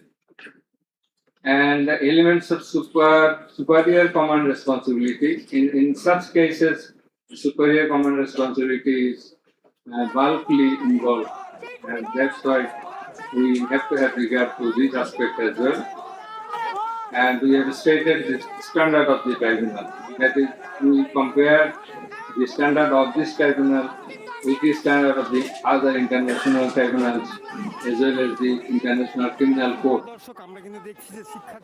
And we have said about the trial procedure, part 2, pre-trial proceedings, part 3, prosecution story and defense case. We have stated about learned chief prosecutor submission on charge, learned state defense counsel submission on charge, thereupon decision on charge, and then we have given the description of evidences in part 4. In part 4, we have also given an account of the testimonies of the prosecution witnesses. In part 5, we have given the illustration of the evidences, that is the description of the evidences. Used arms and ammunition. We have given an account of the used arms and ammunition. We have given a description. We have discussed about the telephonic conversations of accused Sheikh Hasina with a number of persons from time to time. We have discussed and extracted the reports of daily newspapers concerning the issues of this case, reports of United Nations Human Rights Commission, reports of Odhikar, another Human Rights Commission, reports of Human Rights Watch, Globe Institute, and so on. We have discussed about the videos of the occurrences which have been displayed in the tribunal. And we have described the extent of cruelty administered upon the victims who have tried and who have been seriously injured and lost their vital organs of the body. And we have talked about seized alamots. We have given account of the murders, number of murders, in accordance with the Gazette notifications published by our government and in accordance with the reports of United Nations Human Rights Commission and other organizations. In this context, I want to say that the exact report of murders or the victims or the sufferers or the injured person or those whose whereabouts could not be traced, this is quite natural. You will understand that since our liberation war in 1971, still we could not finalize the list of murderers, the list of freedom fighters, list of the war criminals, and others. So there are lists, but it varies. So you see a time limit, it may vary. Somewhere you will find the figure 800, somewhere 1000, somewhere 1400. So substantial amount of the protesters have been killed. সে তো না বলে নাই। We have described the police messages and directions passed from the high-ups to the downwards for doing the needful to control the protesters. ঘর রাঙিয়ে যেতে পারবেন বিশ্বকাপে। ন্যূনতম 40,000 টাকার বার্জার পেইন্টসের নির্দিষ্ট প্রিমিয়াম প্রোডাক্টস কিনলেই We have given an account of the learned chief prosecutor's arguments. The points of argument, 49 points of argument have been described. We have also described the 49 points of argument raised by the learned State Defense Council. Thereafter, we have given an account of our observations and inference. And finally, we passed the order. So this is all about the judgment. Now we will read out the very pertinent portions of the judgment, one by one. At first, our line member 2. He will read out a portion of the judgment, commencing from origin and object of the tribunal, jurisdiction of the tribunal, and he will read out Article 7 of Home Statute, elements of crime against humanity, elements of superior command status, responsibility, and then the charges. Thereafter, learned member 1, he will read out some questions from the discussion of the evidences, the report of the United Nations Human Rights Commission, and then the extent of cruelty administered upon the victims, and thereafter the points of arguments submitted by the learned prosecutor and the learned State Defense Council. And finally, I will read out the conclusion and the order. So it will take about 40 minutes. We hope that you will be listening to the deliberations. Thank you very much. Now, the turn of our learned member 2 is reading out, as I have mentioned. Origin and object of the tribunal. The International Crimes Tribunal has been established under the International Crimes Tribunal Act 1973 to provide for the detention, prosecution, and punishment of the persons for genocide, crimes against humanity, war crimes, and other crimes under international law committed within or beyond the territory of Bangladesh, whether before or after commencement of the Act. Jurisdiction of the Tribunal. The Tribunal has got the jurisdiction to try the offences enshrined in Section 3 and 4 of the International Crimes Tribunal Act 1973. Section 3 provides, the tribunal shall have the power to try and punish any individual or group or individuals, organization, or any member of any disciplined force, auxiliary force, or intelligence agency who, irrespective of his nationality, commits or has committed within or beyond the territory of Bangladesh, whether before or after the commencement of this Act, any of the crimes mentioned in its subsection 2. According to subsection 2 of section 3, the following acts or any of them is crime within the jurisdiction of a tribunal for which there shall be individual responsibility. The Constitution of Bangladesh has given upper hand in Article 47, subclause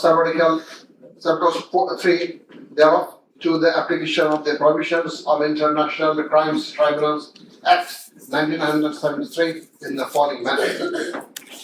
Notwithstanding anything contained in this Constitution, no law nor any provision thereof providing for detention, prosecution, or punishment of any persons who is a member of any armed or defense or auxiliary forces, or any individual group of individuals or organization, or who is a prisoner of war for genocide, crimes against humanity, or war crimes and other crimes and crimes under international law shall be deemed void or unlawful, or ever to have become void or unlawful on the ground that such law or provisions of any such law is inconsistent with or repugnant to any of the provisions of the constitutions. Crime against humanity, namely murder, extermination, enslavement, deportation, imprisonment, abduction, confinement, torture, rape, sexual exploitation, enforced disappearance, human trafficking, sexual slavery, enforced prostitution, forced pregnancy, enforced sterilization or other inhuman acts when committed as part of a widespread or systematic attack direct against any civilian population with knowledge of the attack, or persecutions on political, racial, ethnic, or religious grounds, whether or not in violation of the domestic law of the country were perpetrated. Section 4 provides as follows. Any individual or groups of individuals or any member of any disciplined force, auxiliary force, or intelligence agency who commits a crime within the jurisdiction of the tribunal shall be responsible and liable for punishment. Any commander, superior officer or leader who orders, permits, acquiesces, incites, or participates in the commission of any of the crimes specified in section 3, or is connected with any plans or activities involving the commission of such crimes, or who fails or omits to discharge his duty to maintain a discipline or to control or supervise the actions of the persons under his command or his subordinates, whereby such persons or subordinates or any of them commit any such crimes, or who fails to take necessary measure to prevent the commission of such crimes.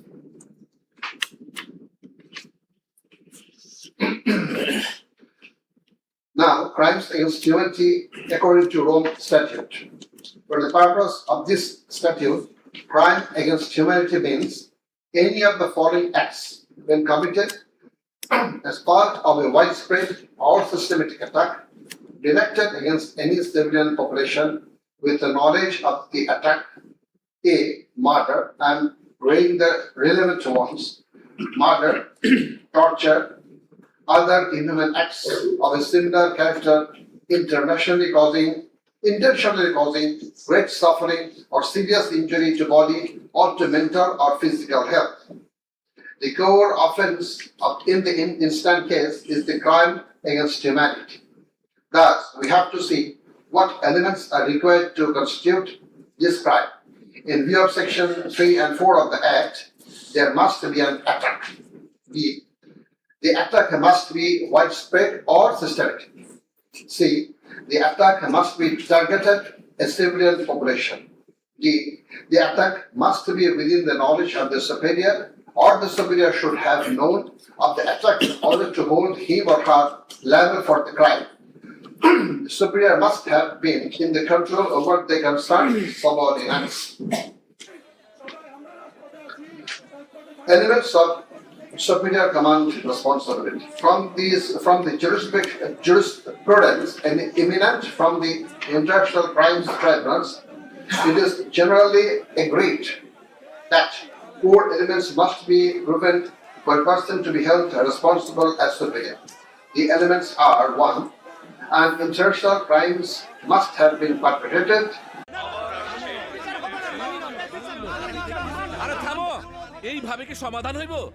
A superior subordinate relationship between the accused and the perpetrator.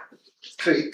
The accused as a superior knew or had reason to know that the subordinate was about to commit such crimes or had done so. 4. The accused as a superior failed to take the necessary and reasonable measure to prevent such crimes or punish the perpetrator.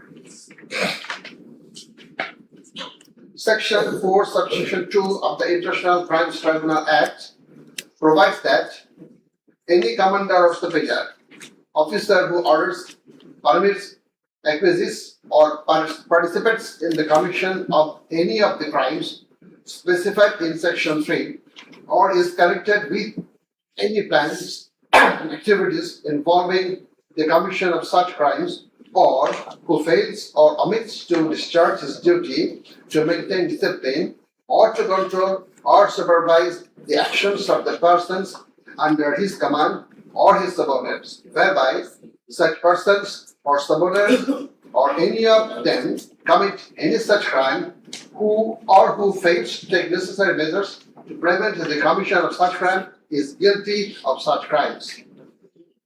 Now, I'm going to read the charges. On the point of the jurisdiction of this tribunal raised by the learned State Defense Council, it may be noted that there is no scope in law to raise such question, since question of jurisdiction of the tribunal is barred by Section 24 of the International Crimes Tribunal Act. Regarding the allegations against the accused, he merely made flat denials thereto, without showing anything subsistence contrary to the acts complained of. On the other hand, on perusal of the formal charges and the documents submitted therewith, and also in consideration of the submission of the learned Chief Prosecutor and the learned State Defense Council, it has been made to appear to us that there are sufficient grounds for framing charges against the accused under Section 3, Subsection 2, read with Section 4 of the Act. On hearing both sides, 5 charges were framed against accused Sheikh Hasina individually, and several 5 charges were framed against accused Asaduljaman Khan Kamal and Chaudhry Abdullah Al Mamun Jani. But on scrutiny of the documents and examination of the witnesses of the tribunal, deems to reshape the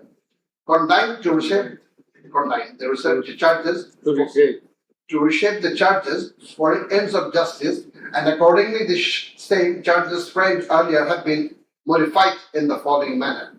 Charge number 1.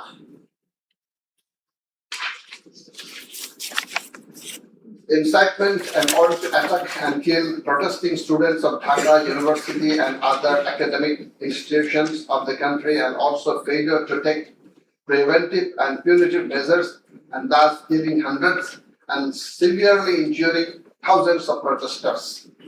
During July uprising 2024, commencing on 1st July 2024 and ending on 5th August 2024, accused Sheikh Hasina as the Prime Minister of Bangladesh and the President of the ruling party of Bangladesh, Awami League, as well as 14th Party Alliance, in a press conference on 14/7/24 at Gaurav Bhavan, made the following derogatory remark.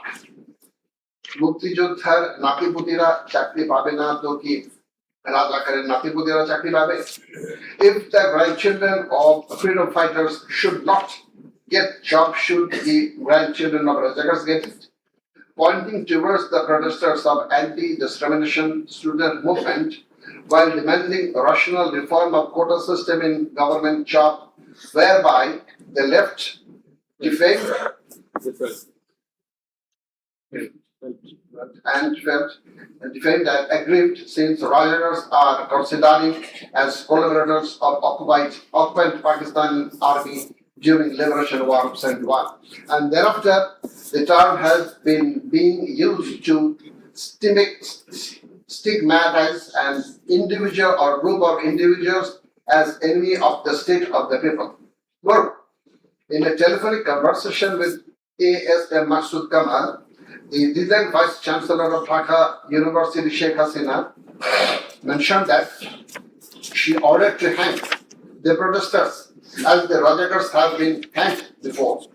Furthermore, being incited and inspired by the said remark, Cabinet Minister and Awami League Secretary Abdul Qadir, separately charged, made another provocative, aggressive remark on 15th July of 2024 at 12 noon, saying, "Andolon Domone Chhatroligi Joteshto. Chhatroligi is enough to bring the movement under control." And as such, the students, female and male, came down to the streets, chanting slogans against herself and her party of government. Meanwhile, as subordinates, including the cabinet members, police, and other law enforcing agencies, activists of the four-party Awami League and its affiliated and allied organization go to incited and inspired of the aforesaid remarks of you and Abdul Qadir, and thus they launched a widespread and systematic attack within your full knowledge upon the peaceful statement protesters in Dhaka University, causing 297 students injured and many others in different educational institutions throughout the country, including Rangpur Begum Rokia University, where Abu Said was brutally shot dead by police. By your incitement and order to kill the protesting students who have been injured and killed as the first site, and also by failure to take preventive and punitive measure against the perpetrators, it accused Sheikh Hasina committed the crimes against humanity under Section 3, subsection 2, under Section 4, subsection 1, clause B, and Section 4, clause 3, subsection 3, read with Section 28 of the International Crimes Tribunal Act 1973. Charge number 2. Order to use lethal weapon, drones, and helicopters to kill the protesters and execution of the order. During the July uprising 2024, accused Sheikh Hasina held a conversation over telephone with Dr. ASM Masood Kamal, the then Vice Chancellor of Dhaka University, from Gaurav Bhavan on 14th July 2024 at about 11 p.m., wherein she mentioned that she already ordered to kill the protesters like the Rajakars, who have been hanged before. Again, on July 18, Sheikh Hasina conversed over telephone with Sheikh Fazlur Taposh, the Mayor of Dhaka South City Corporation, mentioning that she had already given direction to the law enforcement agencies to use helicopter and lethal weapons to kill and eliminate the peaceful unarmed civilian protesters, and also ordered them to use drones to locate the protesters. She also told him that she passed orders to arrest and torture the protesters across the country. As a result of above statement, directions, the Home Minister Asaduzzaman Khan Kamal and the Inspector General of Police Chaudhry Abdullah Mahmood successively implemented the directions through their journeyings, that is law enforcing agencies, by deploying drones and helicopters in the sky, killing about 1,400 protesters, including women and children, indiscriminately and gravely injuring about 25,000 of them throughout the country by using lethal weapons everywhere from 16th July 2024 and helicopters somewhere from 18 July 2024 up to 5th August 2024, and thereby Sheikh Hasina, Asaduzzaman Khan Kamal and Chaudhry Abdullah Mahmood committed crimes against humanity as a joint criminal enterprise punishable under Section 3, Subsection 2, Clause A, G, H, Section 4, Clause B, C, Section 4, Subsection 3, read with Section 20A of the International Crimes Tribunal Act. Charge number 3, killing 6 protesters at Changharpur with lethal weapons.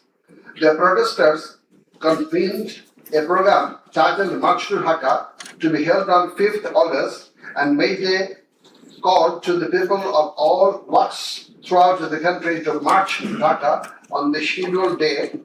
People of all spheres began to assemble in Dhaka from every part of the country on August 5th. By incitement, order and inaction of Sheikh Hasina, by abetment and inaction of Home Minister Asaduzzaman Khan Kamal and Inspector General of Police Chaudhry Abdullah.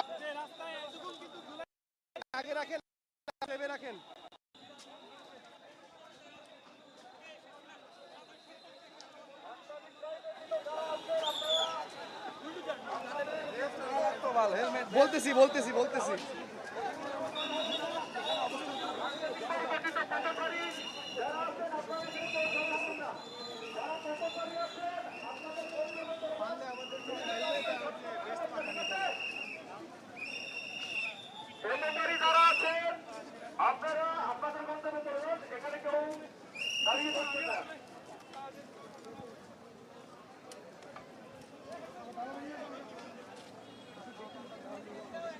Hello hello বলেন হ্যাঁ দাদা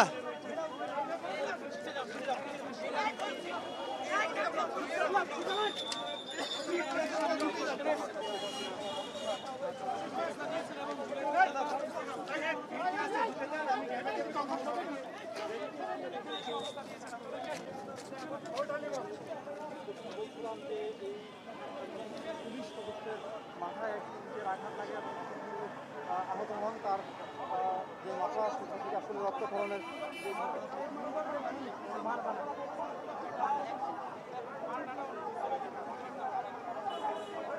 hello উত্তেজিত হবেন না, শৃঙ্খলা রক্ষার জন্য করা হচ্ছে, আপনারা মনে কিছু নিয়েন না।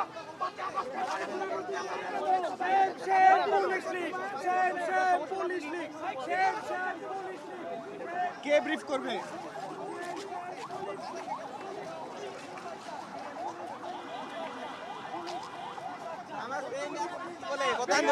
এখনো পায়ে অসুস্থ, তাদের বাড়ি দখল করছে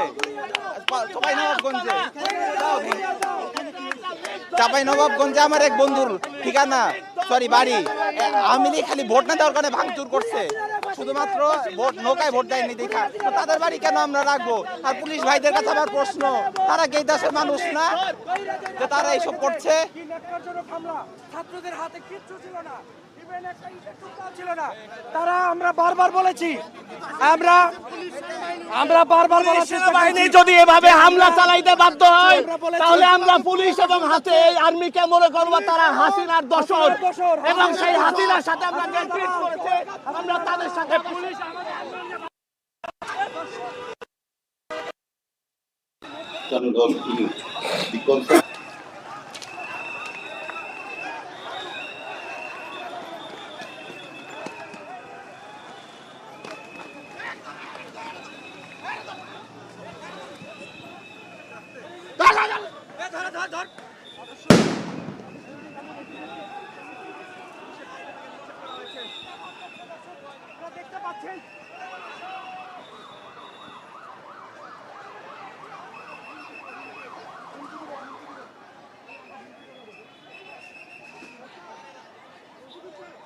গ্রেনেড মারা হয়েছে দর্শক।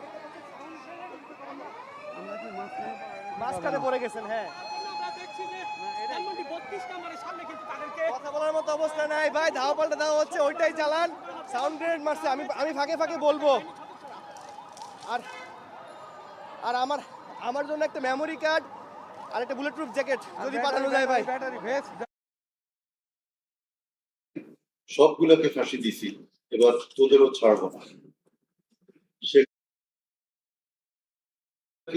বাই করে দিতে হবে। আমি বলে দিছি আজকে সহ্য করার পরে অ্যারেস্ট করবে, ধরে নেবে এবং যা অ্যাকশন নেওয়ার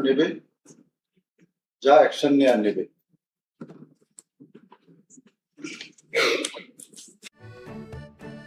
ছুটির দিনে বিরিয়ানি ছাড়া আর কিছু মাথায় আসবে না। রাঁধুনি বিরিয়ানি মশলা। Appears from the conversation with Dhaka South City Corporation Mayor President Taposh, accused Sheikh Hasina told him that she ordered to kill the protesting student by using helicopters and lethal weapons. The substantial portion of the conversation is Sheikh Hasina, দরকার নাই, ওটা দরকার নাই। আমি সেনা প্রধানের সাথে প্রবেশের মুখেই যারা ধানমন্ডি 32-এ যারা প্রবেশ করতে চেয়েছিলেন তারা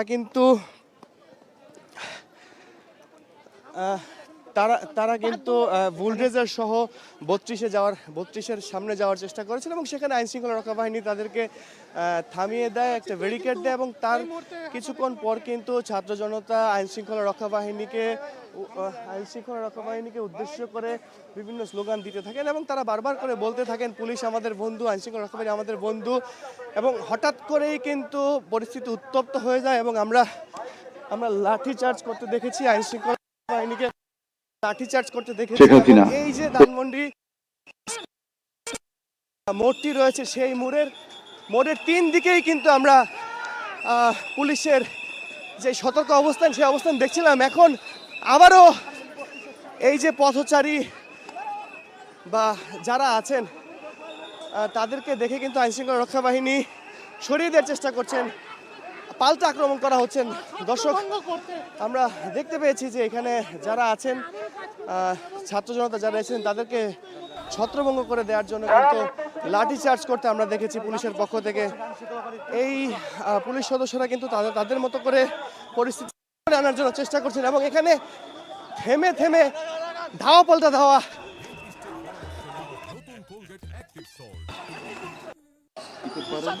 যে সেনা পাঠানো হচ্ছে আর হেলিকপ্টার দিয়ে সোজা বম্বিং করা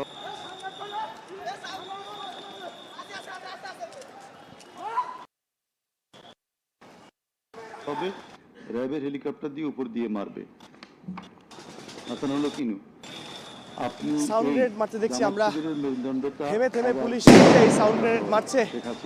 তাতে করে কিন্তু এই 32 ভাঙার জন্য ছাত্র জনতা যারা এসেছিলেন তারা কিন্তু বিভিন্ন গলি দিয়ে চলে গেছে এবং পুলিশ তাদেরকে ছত্রভঙ্গ করে দেওয়ার জন্য কিন্তু এই ব্যবস্থাগুলো নিয়েছে। আমরা দেখেছি সাউন্ড গ্রেনেড মেরে পরপর 3টি সাউন্ড গ্রেনেড এবং লাঠিচার্জ করে তারা ছাত্র জনতা যারা এসেছেন তাদেরকে সরিয়ে দিচ্ছেন। অর্থাৎ এই এলাকাটি কিন্তু অল্প কিছুক্ষণের ব্যবধানে পুরো এলাকাটি একটা ছোট একটি রণক্ষেত্রে পরিণত হয়েছে যদি আমরা বলি, তাহলে কিন্তু ভুল হবে না।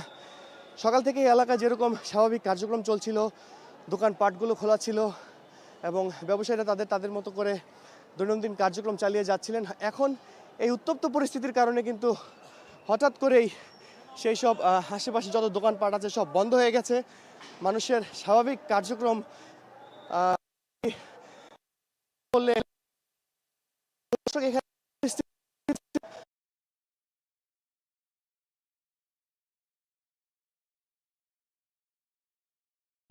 হ্যালো জি, আসসালামু আলাইকুম, আমি ইনু বলছিলাম। হ্যালো শেখ হাসিনা, হ্যাঁ বলেন। আচ্ছা, আমি এটা স্ক্রলে দিয়ে দিতে বলছি যে তোমরা ছাত্ররা সব ঘরে ফেরো, গার্ডিয়ানদেরকে বলছি এইখানে কিন্তু জঙ্গি হামলা হয়েছে। হাসানুল হক ইনু, হ্যাঁ এটা রাইট। শেখ হাসিনা, না এটা আমাকে বেশ কিছু আন্তর্জাতিক পাইছি, তারা এটাকে জঙ্গি হামলা হিসাবে কনসিডার বলতেছে। হাসানুল হক ইনু, হ্যাঁ জঙ্গি হামলাই হয়েছে, এই কার্ডটা খেলবো আমরা এখন। শেখ হাসিনা, না কার্ড খেলা না, এটা আমি আগে করি নাই, কিন্তু আমাকে আন্তর্জাতিক সংস্থা থেকে মেসেজটা দিচ্ছে যে এটা জঙ্গি হামলা। হাসানুল হক ইনু, জঙ্গি সন্ত্রাসের মোকাবিলা করছে এখন সরকার, শেখ হাসিনা। তারা আমাকে এটাই বলছে যে এটা জঙ্গি হামলা, দিয়ে দিব পেপারে।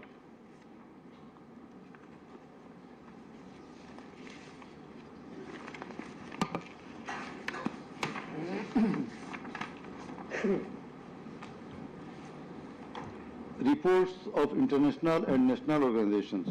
United Nations Human Rights Office held an investigation into July-August 2024 atrocities in Bangladesh and mentioned in its report that the following inhuman and unlawful acts were committed by protesters during the movement and reported as follows.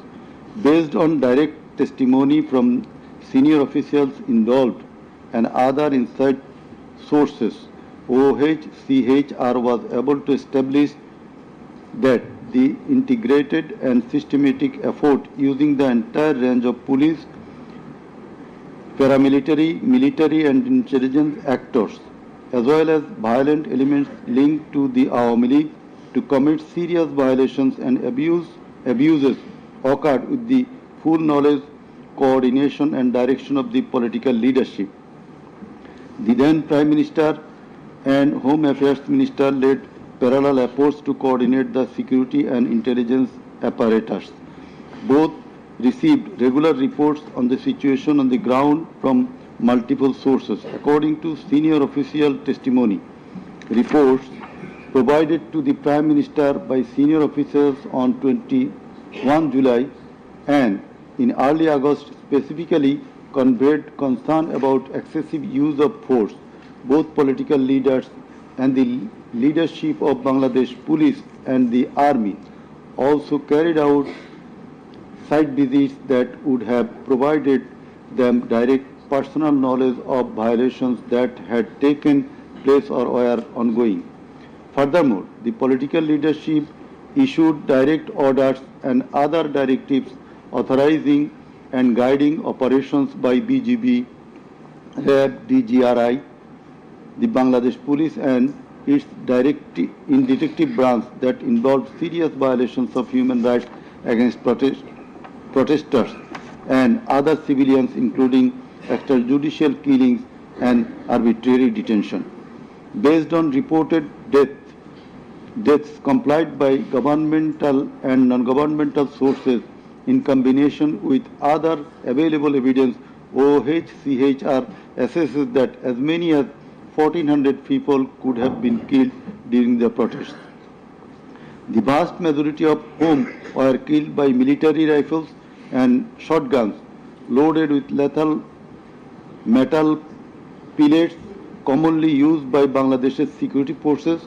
Thousands more suffered severe, often life-altering injuries.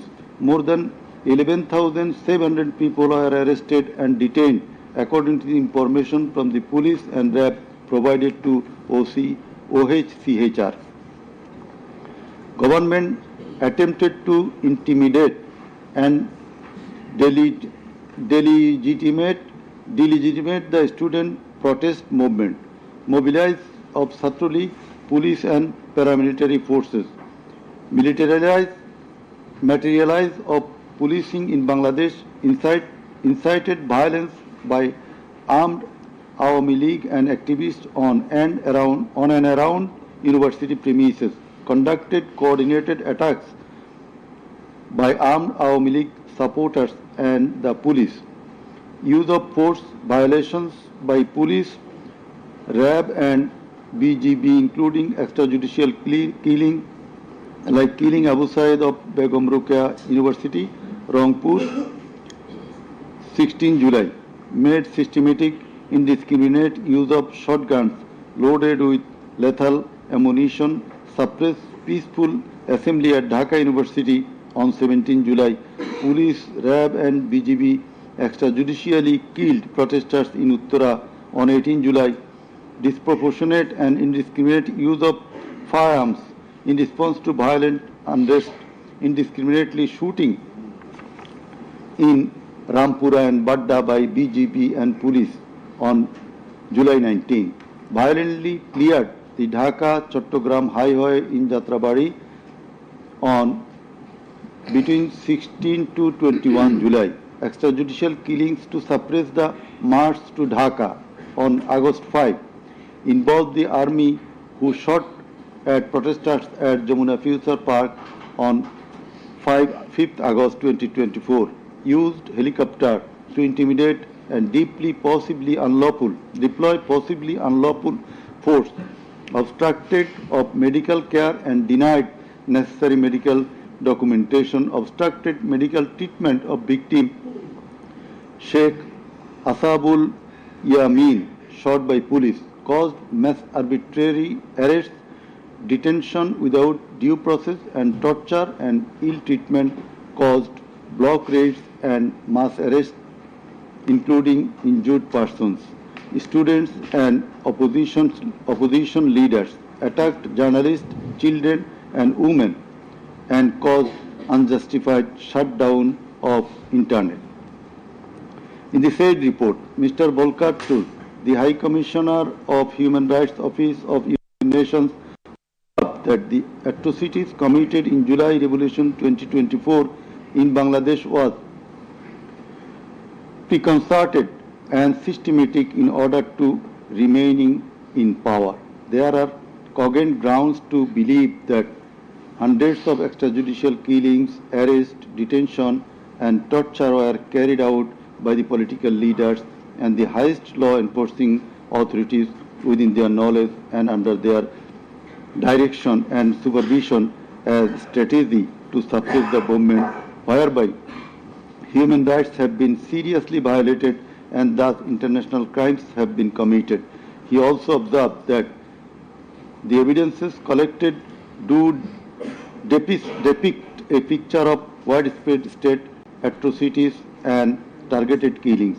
He further remarked that such atrocities ought to be brought under accountability. There are many other similar reports by the Global Institute International Truth and Justice Project, Bloodshed in Bangladesh, World Report 2025 of Human Rights Watch. Then we are going to videos of the occurrences. It appears from the Caesar list contained in Volume 4, captions, Caesar list and documentary evidence that a good number of videos of the alleged occurrences have been seized by the investigating officer, which are described below. Number 1. A video of 1 hour 23 minutes and 5 seconds showing a press conference dated 14 July 2024 of accused Sheikh Hasina after her return from China, in which she, in answer to a question of one journalist, angrily remarked, pointing towards the protesting students, মুক্তিযুদ্ধের বিরুদ্ধে আর মুক্তিযোদ্ধার বিরুদ্ধে এত ক্ষোভ কেন? মুক্তিযোদ্ধাদের নাতিপুতিরা চাকরি পাবে না তো কি রাজাকারের নাতিপুতিরা পাবে? Number 2, a video of 35 seconds dated 15 July 2024 showing protest of the agitated students of Dhaka University at midnight against the remark of Sheikh Hasina made in the press conference dated 14 July 2024 pointing towards the protesting students. Number 3, a video showing the remark Rajakarder jawab debe Chhatrolig.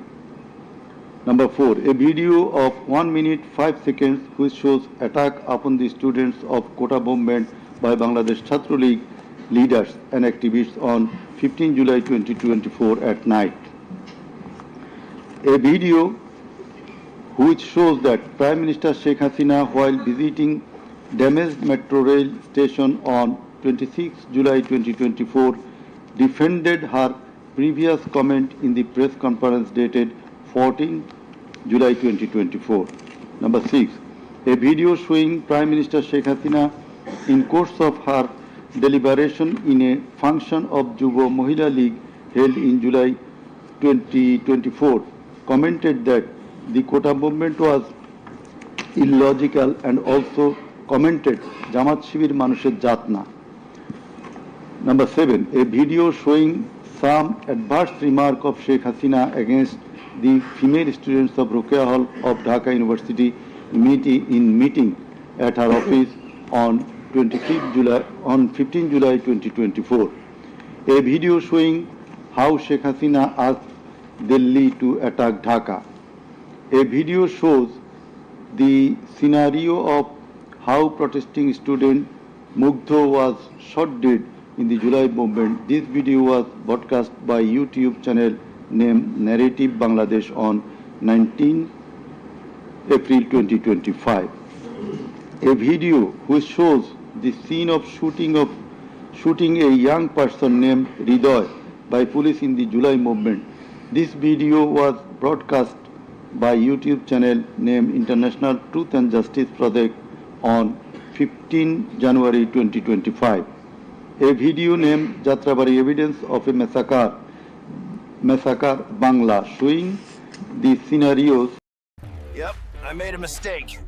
Bought this thing only using instinct and vibes. Next time. Participants of the movement. This video was broadcast by International Truth and Justice Project YouTube channel on 14 January 2025. A video showing the scene of carrying bullet-stricken young man named Nafiz at farm gate of Dhaka. This video was broadcasted in Jamuna TV YouTube channel on 14 August 2024. A video showing how movement participant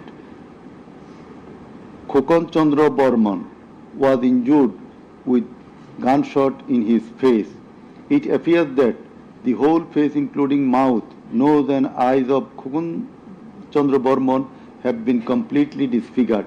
This victim deposed in the tribunal as PW number 1. A video titled নির্মম 19 জুলাই শতাধিক লাশ হাজারো গুলিবিদ্ধ রক্তের জন্য হাহাকার DMC 19. A video titled RAB helicopter attacked Kota Andolon 20. লাইনে না দাঁড়িয়ে জমির খাজনা হোল্ডিং ট্যাক্স এনআইডি সহ 130টির বেশি সরকারি ফি বিকাশ করুন.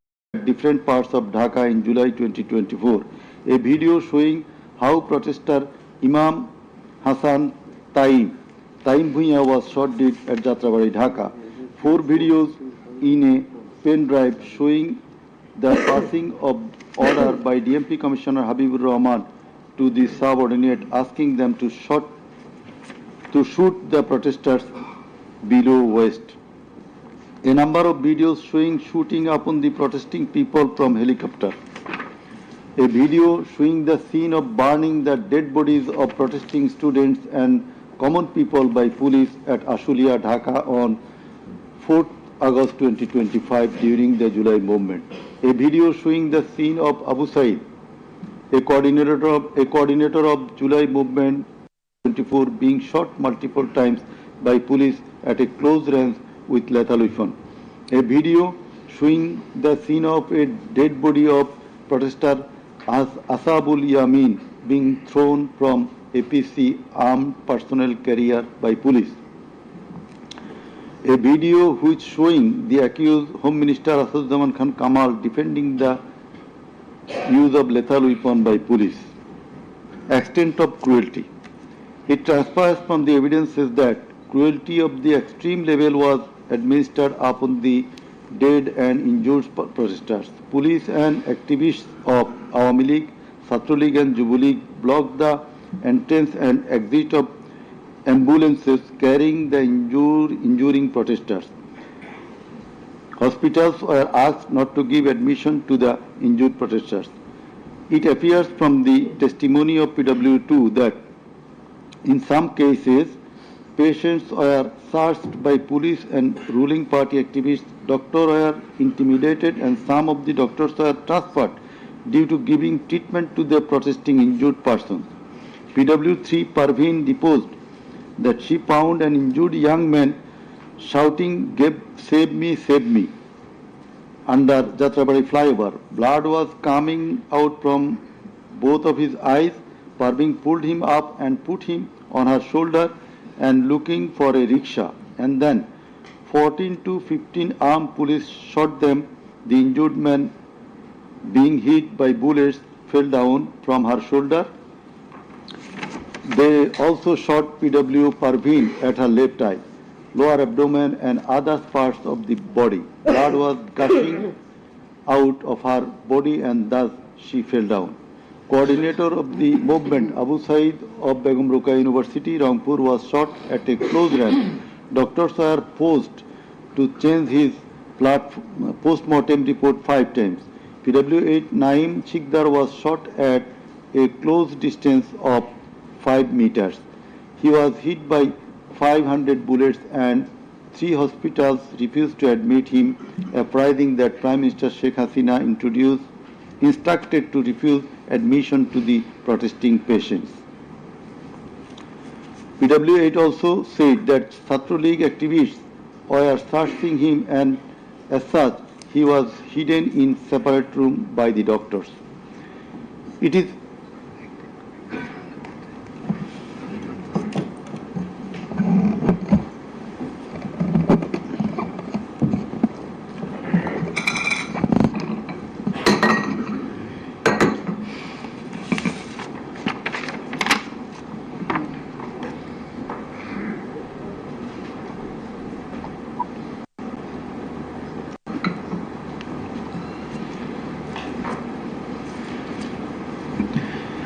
revealed from the evidence of PW9 Shahina Begum that police burned the dead body of her son along with some other dead bodies in Ashulia of Dhaka.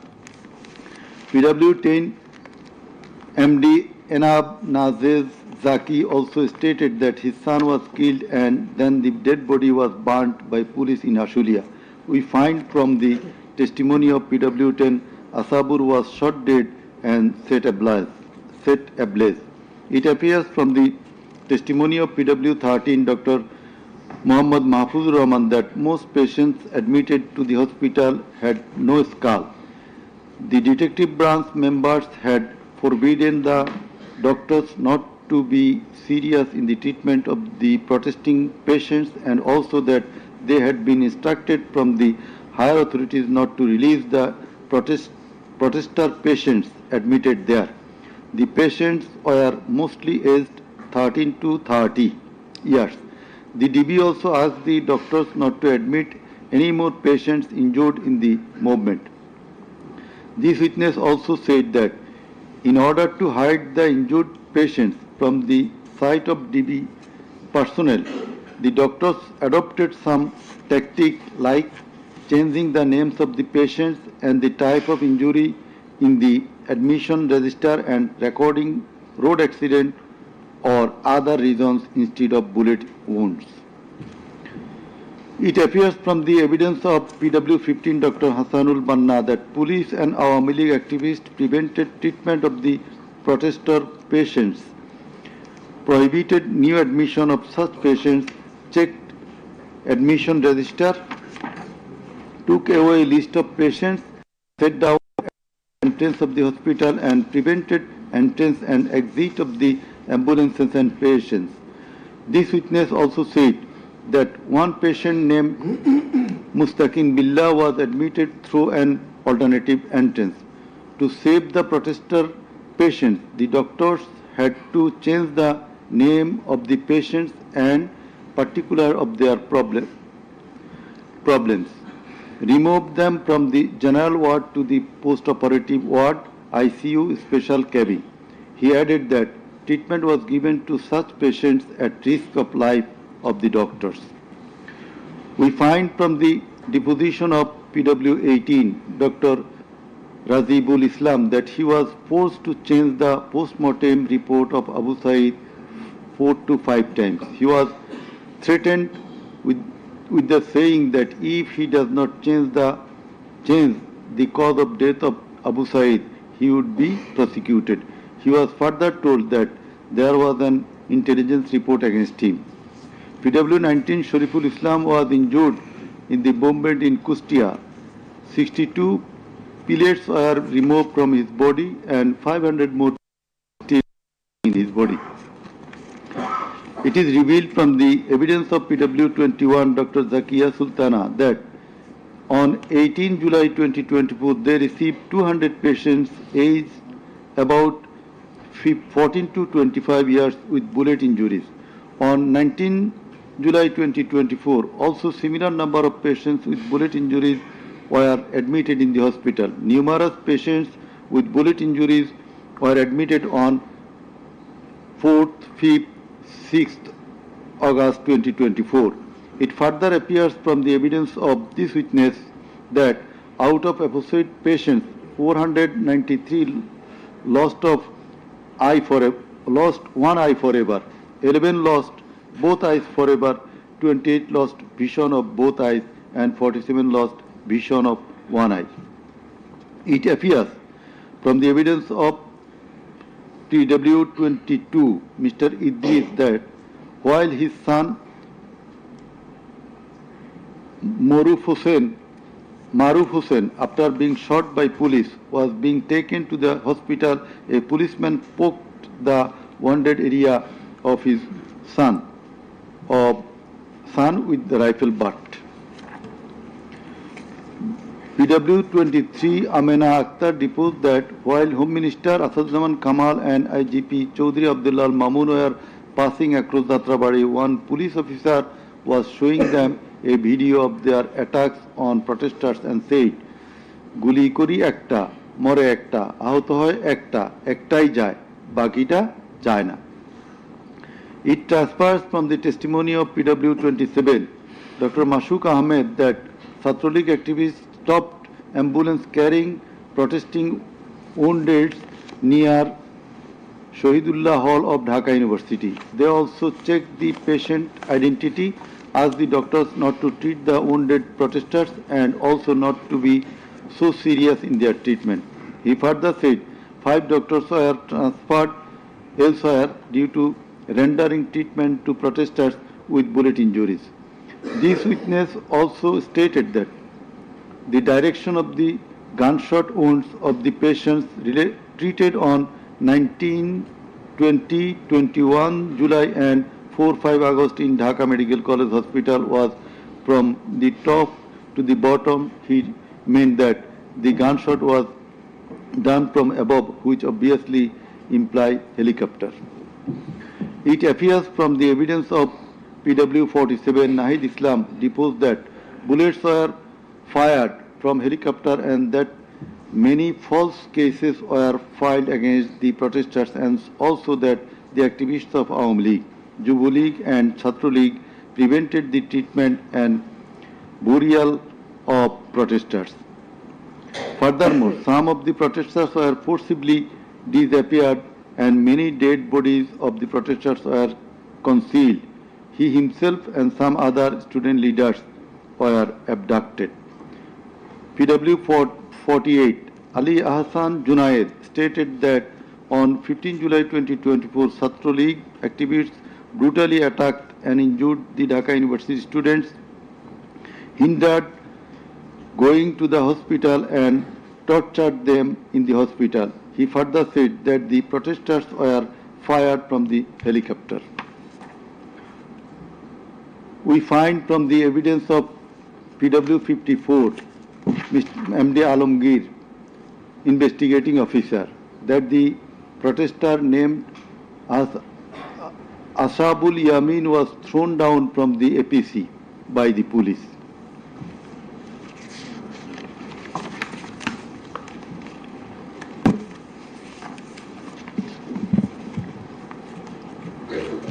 Summing up by the learned Chief Prosecutor. The learned Chief Prosecutor advanced argument on conclusion of the testimonies of the prosecution witnesses. He submitted that the instant case is an unprecedented and unexceptional one in the history of this subcontinent.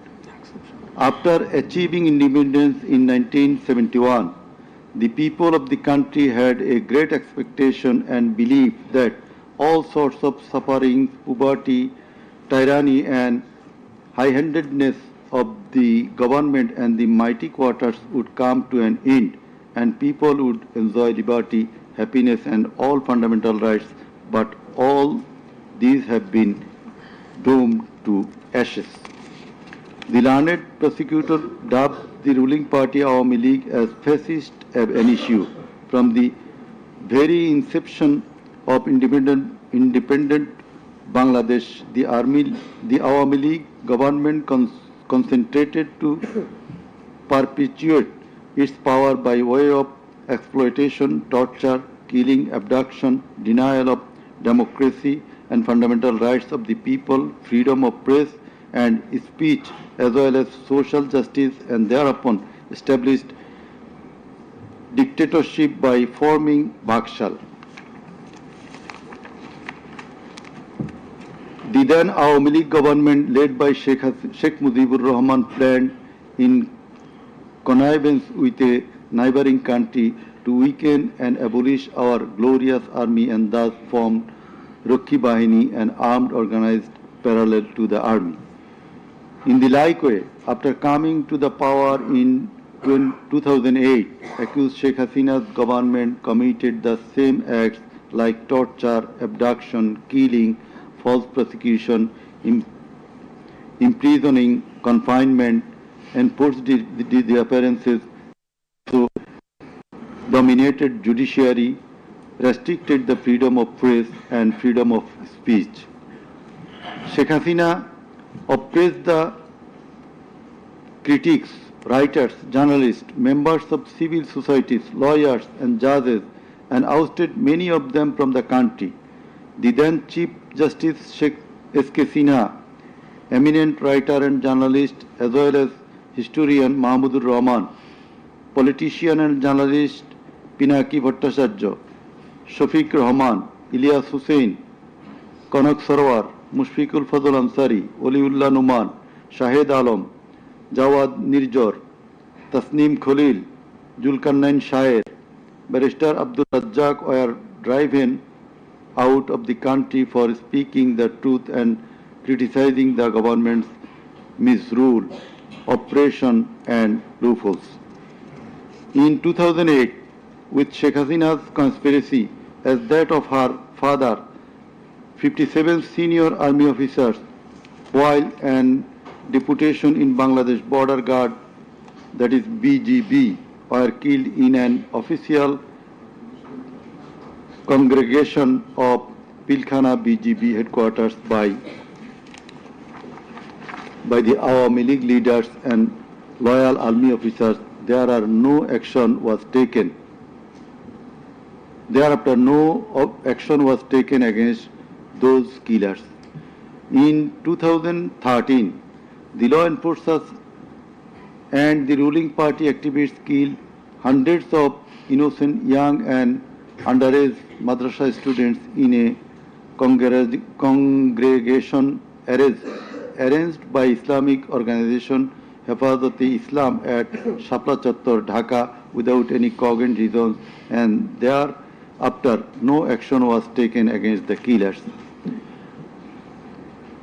For perpetuating her power, accused Sheikh Hasina politicized judiciary, army, law enforcing agencies, bureaucracies and all other departments and made them subservient of herself and her government. With the ulterior motive of remaining in power for long, Sheikh Hasina obtaining a verdict from the court given by her loyal judges headed by Chief Justice A.B.M. Khairul Haq, now in jail, abolished the most popular and well-settled electoral system under caretaker government, held an expert election in 2014, ignoring the participation and demands of the opposition parties, and in that election 153 candidates of the ruling party Awami League were elected without any vote. Again, a farcical election was held in 2018, in which ballot boxes were filled up in the night preceding the day of election, without carrying the demands of the opposition parties for holding election by a caretaker government for the sake of security, fairness and transparency, accused Sheikh Hasina held another farcical ex-party election known as dummy election in January 2024 without allowing the political parties to participate. In 2024, the students launched a movement claiming reformation in the quota system in government jobs. They particularly demanded reduction of quota to 5% from 56%. Instead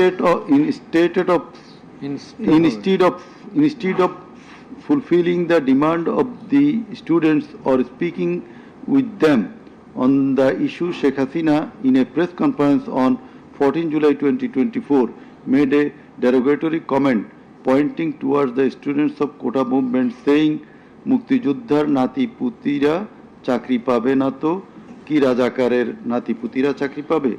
Whereupon the student of Dhaka University got extremely agitated and assembled at Raju Bhaskurja in front of TSC of Dhaka University, where they protested against Sheikh Hasina's humiliating comment and demanded her apology.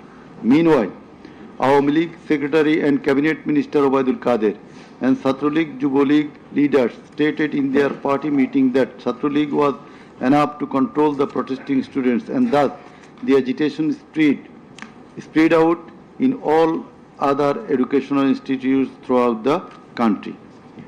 The armed activists of Chhatra League and Yuva League attacked all on a sudden upon the protesting students with deadly weapons at the midnight, causing 297 of them injured and hospitalized. Moreover, the said terrorists hindered the injured students from going to the hospital, and furthermore, they also attacked the injured students in the hospital. From 16 July 2024, the Chhatra League and Yuva League terrorists, along with the law enforcers, killed and injured many students at various parts of the country. On 16 July 2024, as part of the widespread and systematic attack, student Abu Said of Rangpur Begum Ruqayya University was repeatedly shot at a close range by police, causing his death and also injured many protesting students. Accused Sheikh Hasina ordered the law enforcers and the activists of Awami League, Chhatra League and Yuva League to use drone, helicopter, lethal weapons to kill the protesters, and accordingly, from 18 July to 1st August 2024, they killed hundreds of protesters and injured thousands throughout the country by using drone, helicopter and various types of lethal weapons. As part of the widespread and systematic attack, in pursuance of the incitement and order of accused Sheikh Hasina and direct participation, abatement order and supervision of accused Asaduzzaman Khan Kamal and Inspector General of Police Chaudhry Abdullah Mamun, 6 protesters were brutally killed and many were seriously injured with lethal weapon by police at Sankarpur on 5th August 2024. Similarly, the law enforcers and activists of Awami League, Chhatra League and Yuva League killed 6 persons at Ashulia with lethal weapons on 5th August 2024. One of the 6 was unidentified. After being shot dead, police inhumanly burned the dead bodies. Before being burned, the dead body unidentified protesters was alive.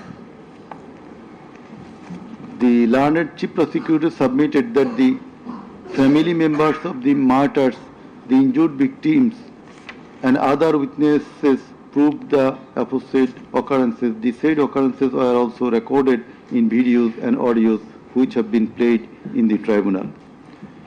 The conversations recorded in DVD, CD, and the videos of the occurrences have been examined by the CID experts, who found that the said conversations and videos are not generated by artificial intelligence. In addition to the incitement, order, participation of the accused in the alleged atrocities, the accused are liable for their abstention from taking measures for the prevention of the same or taking any punitive measures against the doers thereof. Being the Prime Minister, accused Sheikh Hasina was the Supreme Commander of the law enforcing agencies, inclusive of the Home Minister and the Inspector General of Police, and as such, the crimes against humanity in question could not taken place without the involvement, express or tacit of them.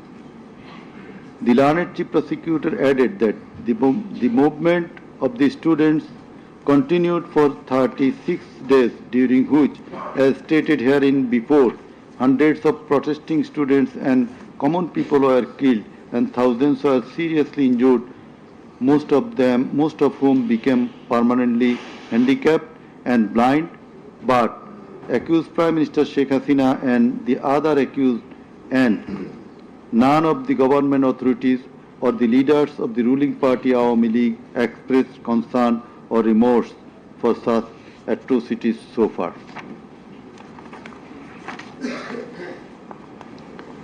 Accused Sheikh Hasina, instead of expressing remorse or seeking apology for the said crime, testing salt মুক্ত chopstick instant নুডলসে পাচ্ছেন 10 থেকে 25 টাকা পর্যন্ত ছাড়। the International Crimes Tribunal personnel and the prosecutors and also the political party leaders in her hate speeches in audio conversations from time to time. This tribunal, by an order on the application of the prosecution, prohibited Sheikh Hasina to be restrained from making hate speeches anymore, but she continued to do so. Sheikh Hasina committed contempt of this tribunal by threatening the concerned officials of the government as well as the tribunal personnel, inclusive of the prosecutors, to kill 226 persons and burn the houses of the rival party leaders and activists in an audio conversation with one of her party activists, for which the tribunal drew a contempt proceeding against her. In the said proceeding, the tribunal convicted Sheikh Hasina and sentenced her with 6 months imprisonment. The accused committed crimes against humanity jointly by their incitement, order, abatement, participation and inaction, which come within the purview of joint criminal enterprise and superior command responsibility. The authorities in question were widespread and systematic and was atrocities. The atrocities in question were widespread and systematic, and it was directed against the civilian population.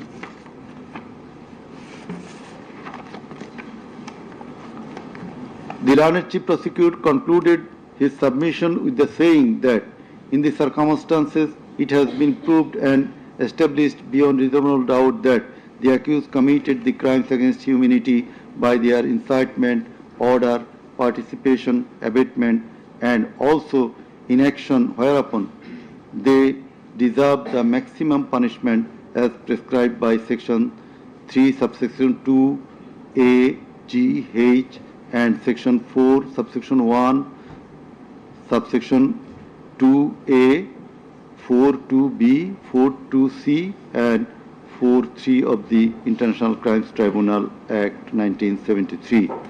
He added that the evidences against the accused are so strong and adequate that if they are tried in any other court or tribunal in the world, they would be awarded the maximum punishment. It may be noted here that the learned prosecutor, Mr. Sheikh Mahdi, assisted the Chief Prosecutor by referring a number of decisions of different international tribunals.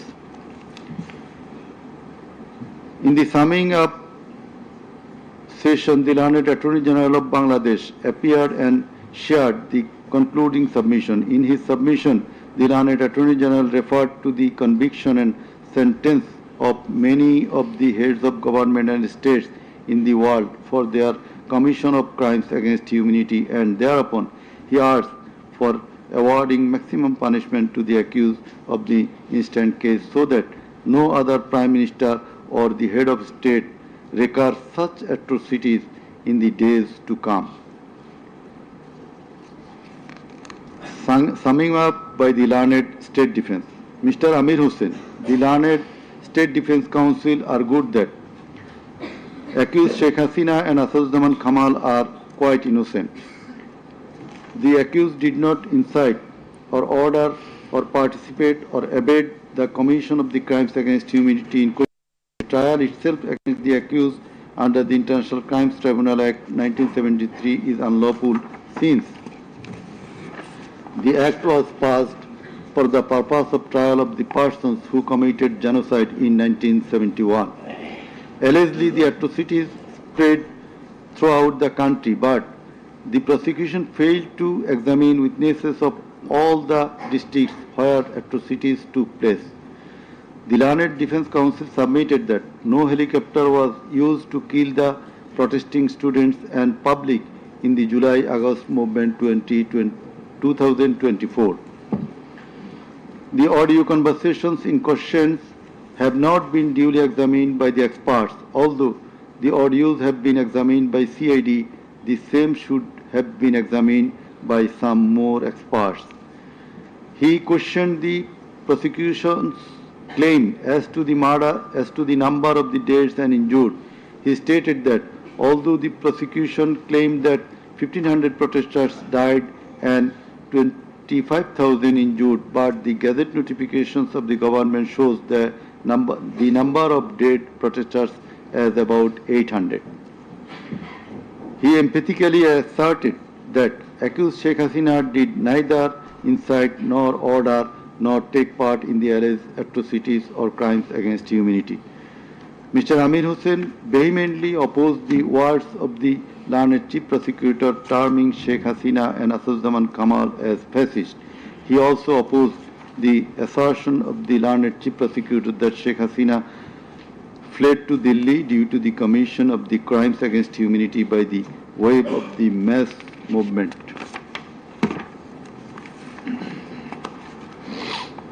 Rather, she was compelled to depart the country against her will.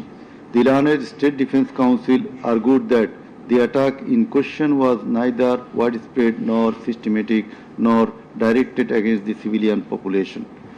The learned State Defence Council further submitted that the accused Sheikh Hasina and Asaduzzaman Khan Kamal cannot be held liable for joint criminal enterprise or superior command responsibility.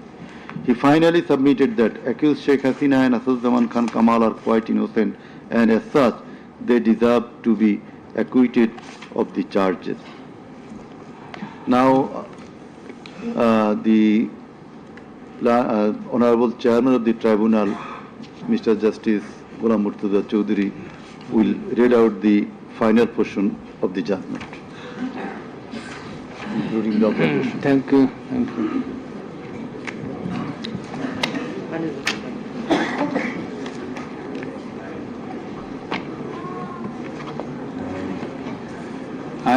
I will start with some matters of judicial notice. And before that, I am sorry that I did not mention the name of learned prosecutor Mr. Abdus Subhan Tarabdar. Sometimes he was found here. I think he remains busy in the tribunal too. Sorry? So he was seen sometimes here to assist us. So our thanks to him as well. We have taken judicial notice of some incidents. Number 1, accused Sheikh Hasina started making contemptuous and hate speeches in the social media subsequent to the July movement 2024, whereupon she was ordered by this tribunal to be restrained from such speeches of contempt and hatred. Secondly, in a telephonic conversation with a party activist named Mr. Shakil, she was asked, "Are you sure that you are not going to be arrested?" He said, "No, I am sure that I will not be arrested." She was asked, "Are you sure that you are not going to be arrested?" He said, "No, I am sure that I will not be arrested." She was asked, "Are you sure that you are not going to be arrested?" He said, "No, I am sure that I will not be arrested." accused Sheikh Hasina infringing tribunal's order made some hateful and contemptuous remarks, asking said activist Shakil to kill 226 persons, as 226 cases have been filed against her, and to burn the houses of the rival people, whereupon this tribunal convicted her for contempt of the tribunal and sentenced her to 6 months imprisonment. Another one, the tribunal has further noticed one of her interviews published in the Daily Star a few days ago, the date has not been noted here, in which she impliedly admitted that atrocities had certainly taken place in July movement 2024, but she denied that she ordered to commit such atrocities. It has further been noticed by the tribunal that in another interview with a YouTube channel named Desh Samoy of India, accused Prime Minister Sheikh Hasina admitted her responsibility for the July 24 atrocities in the words, within quotation, as the leader of the country, I assume ultimate leadership responsibility. Furthermore, we have noticed that Sheikh Hasina made an interview with Delhi Anandabazar of India on 7 November 25, wherein she admitted her superior command responsibility. So you may find the newspapers. Now I will start with our observations and inference. From the foregoing findings, facts and circumstances, it transpires that the students of Dhaka University and other academic institutions had launched a movement on 1 July 2024 demanding reformation in the quota system in the government jobs and continued the same till 5 August 2024. The government did not pay heed to the demands of the students.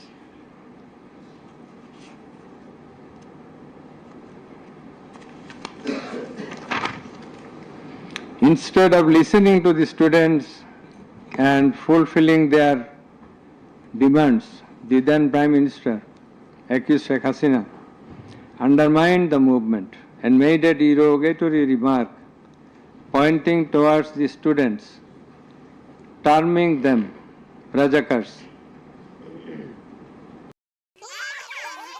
ওরা খিলখিলিয়ে হাসে আর হাসতে ভালোবাসে আর fail বেবিকে সাথে যদি থাকে ওই সব সুন্দর সুরক্ষিত সোনামণি মনের মতো আর ফেল বেবিকে সাথে যদি থাকে.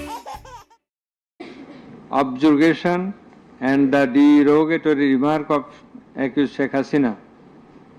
The students, including female students who were at the forefront of Dhaka University, burst into a rage and assembled at the Raju Bhaskarya in front of TSC of Dhaka University and vehemently protested against the said objurgation and defamatory words of Sheikh Hasina, and also demanded her apology and withdrawal of the said words. In the night following 14 July 2024, accused Sheikh Hasina held a telephonic conversation with Dhaka University Vice Chancellor A.S.M. Maksud Kamal, and in course of the conversation, Sheikh Hasina said,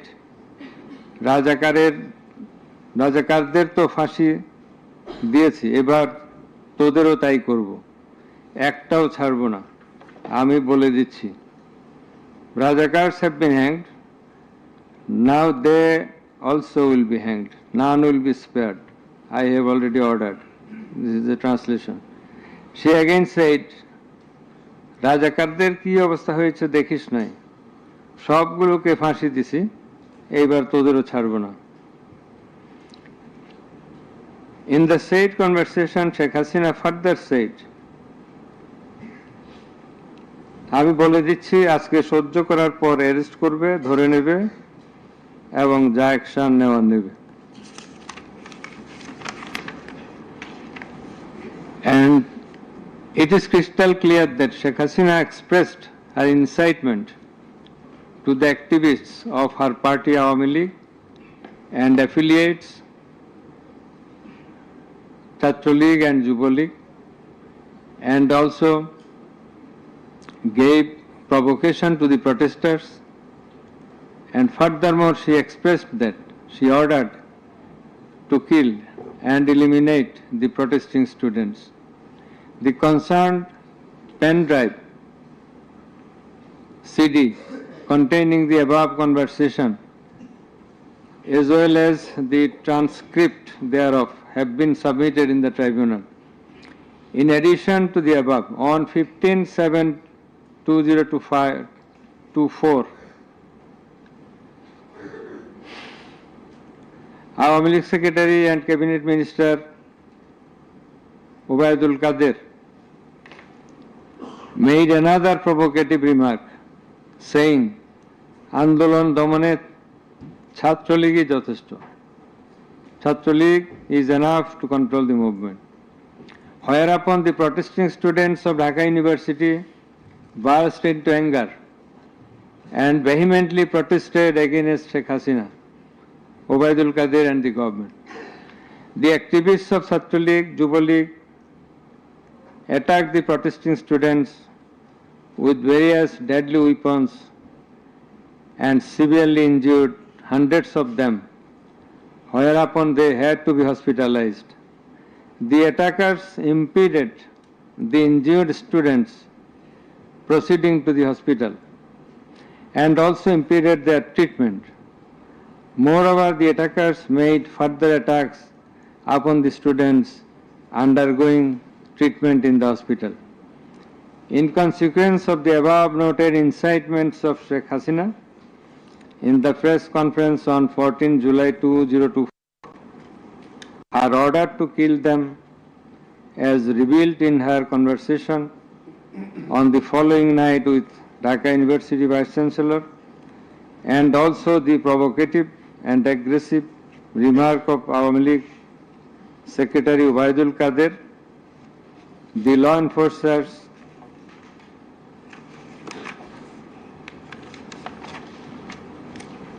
and activists of Chhatro League and Jubo League attacked the protesting students at Dhaka University throughout the country, inclusive of Rangpur, Begum Rokeya University. And in furtherance thereof, police shot Begum Rokeya University student Abu Said repeatedly at a close range, whereupon he succumbed to the gunshots. The above mentioned conversation of Sheikh Hasina with the Dhaka University Vice Chancellor S.A.M. Maqsood Kamal has been examined by the experts in the CID Forensic Laboratory, and it appears from the report of the examination that the conversation was genuine and that the same have not been generated by artificial intelligence, AI. The concerned experts deposed in corroboration of the genuineness of the impugned conversation. Furthermore, we find support of such conversation in the reports of daily newspapers In addition to the above, the concerned CD, pen drive containing the conversations has been played in the courtroom in course of the proceeding, and thereupon the conversation seemed to be genuine. The remarks of Sheikh Hasina in the press conference on 14/7/24 has been watched by many people in the television channel and social media. Almost all the witnesses, while deposing in the tribunal, mentioned that they watched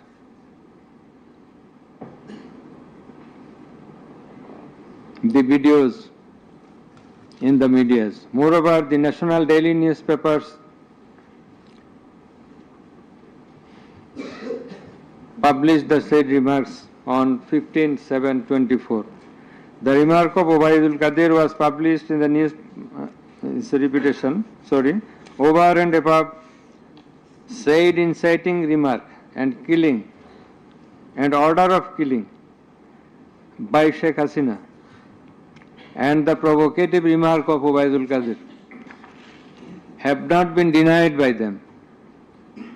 Although State Defence Council, the learned State Defence Council for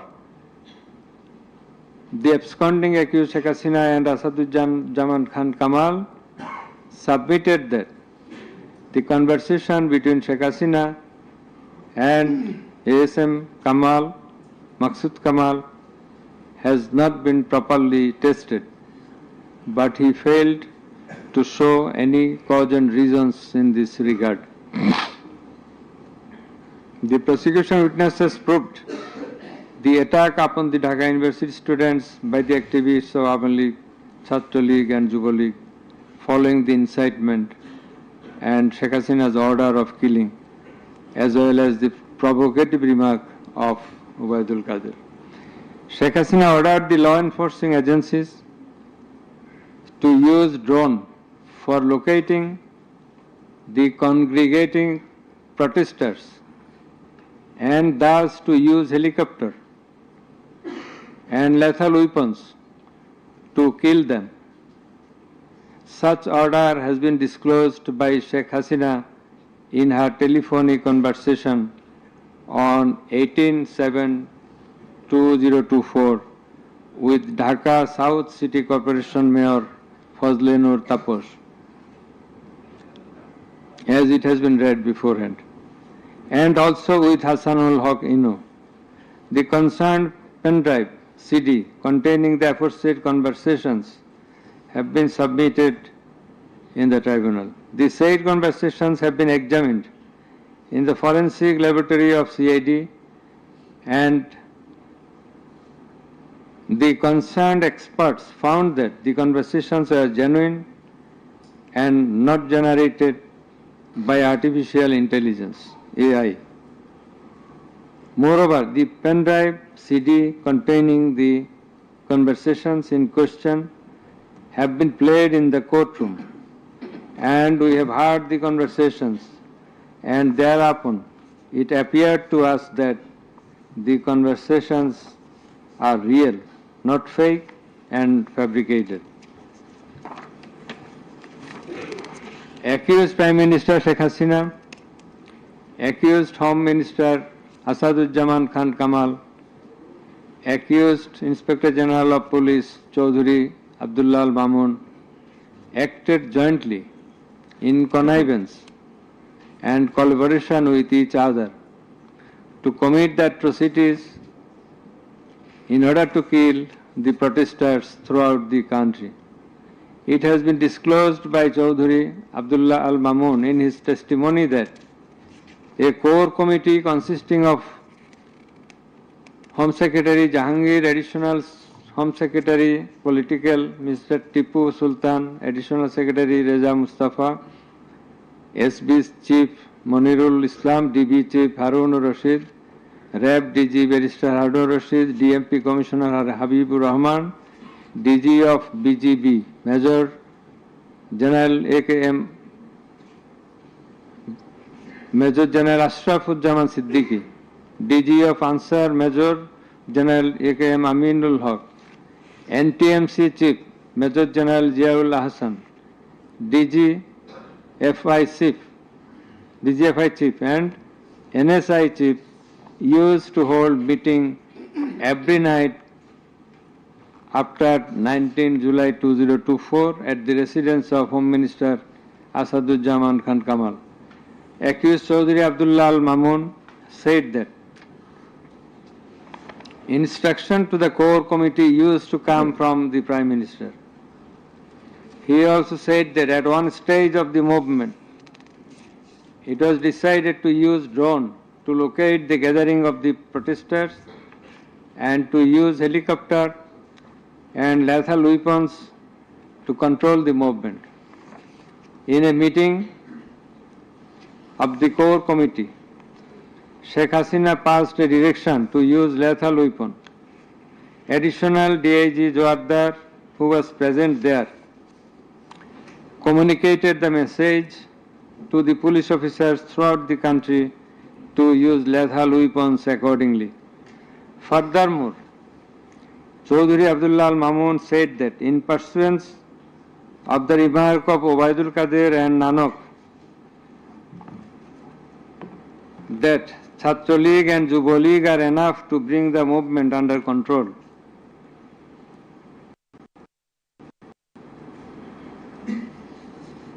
He further said that following such remarks, activists of Chhatra League and Jubo League attacked the students of Dhaka University. He also said that a lot of protesting students and public were killed by using drone, helicopter and lethal weapons throughout the country.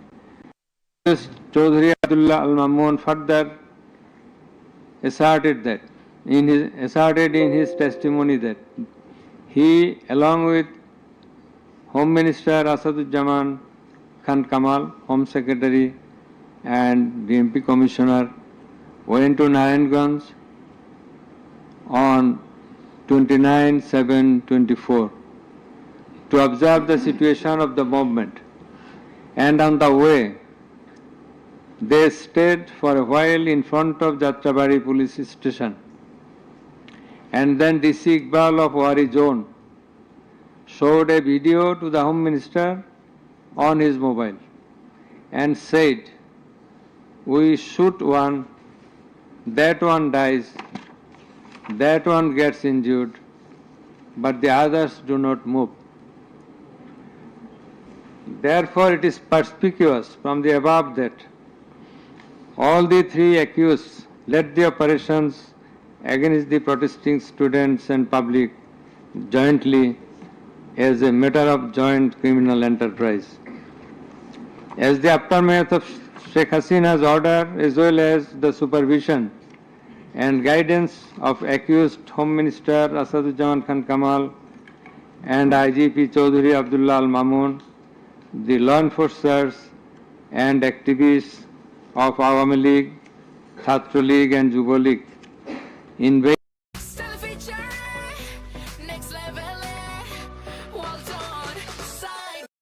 by using drone, helicopter and lethal weapons, causing death to about 1,500, inclusive of 6 protesters at Sankarpur of Dhaka, namely Shahriar Khan Anas, Mahdi Hassan Junaid, MD Yaqub, MD Rakib Hawladar, Muhammad Ismamul Haq, Manik Mia alias Shaharik, and another 6 protesters at Ashuria of Sabar, namely Sajjad Hussain Sojol, As-Sabur, Tanzil Mahmud Sujoy, Bayezid Bustami, Abul Hussain, and another unidentified protester near Dhaka, and caused grievous injuries to about 25,000 of them. In Ashulia, the aforesaid 5 dead bodies and another body of an unidentified injured protester were burned with petrol by police. The law enforcers and the activists of Awami League and those of its affiliated organizations named Chhatra League and Yuva League killed and injured the protesting students and members of the public with lethal weapons like SMG, LMG, China rifle, shotgun, 9mm pistol, 7.62 pistol, both on the ground as well as from the helicopters from above the ground. The atrocities were committed by incitement, order, abatement, and failure to take preventive and punitive measures of the accused Prime Minister Sheikh Hasina, accused Home Minister Asaduzzaman Khan Kamal, accused Inspector General of Police Chaudhuri Abdullah Al Mamun, and by the abatement, aid, and perpetration of the underlings, that is the subordinates. Some of the injured victims, members of the families of dead and injured protesters, other eyewitnesses from different parts of the country, deposed in support of the atrocities of killing and injuring hundreds and thousands of protesters all over the country. Under the foregoing facts and circumstances, it has ostensibly been substantiated that the atrocities of killing and gravely injuring the protesting students and public took place almost all over the country. In view of the testimony of the investigating officer, the atrocities during the movement, July movement 2024, the atrocities occurred in 50 districts and lethal weapons were used in 41 districts of Bangladesh. We also find that victim witnesses from many districts testified in the tribunal stating that killing and injuring the students and common people took place in their respective districts during July movement 2024. Thus, it is clear enough that attack in question was directed against civilian population, and it was widespread and systematic. Therefore, in the atrocities of killing and gravely injuring the protesters, as aforesaid, accused Prime Minister Sheikh Hasina committed crimes against humanity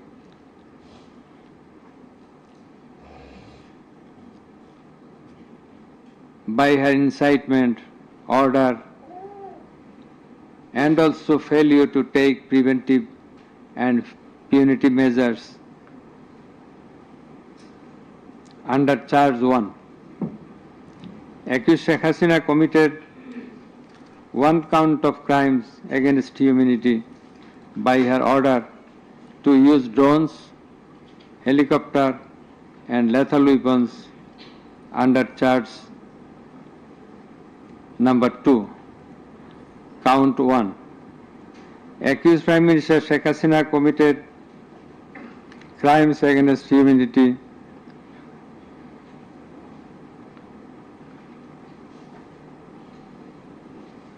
on one count under charge 1.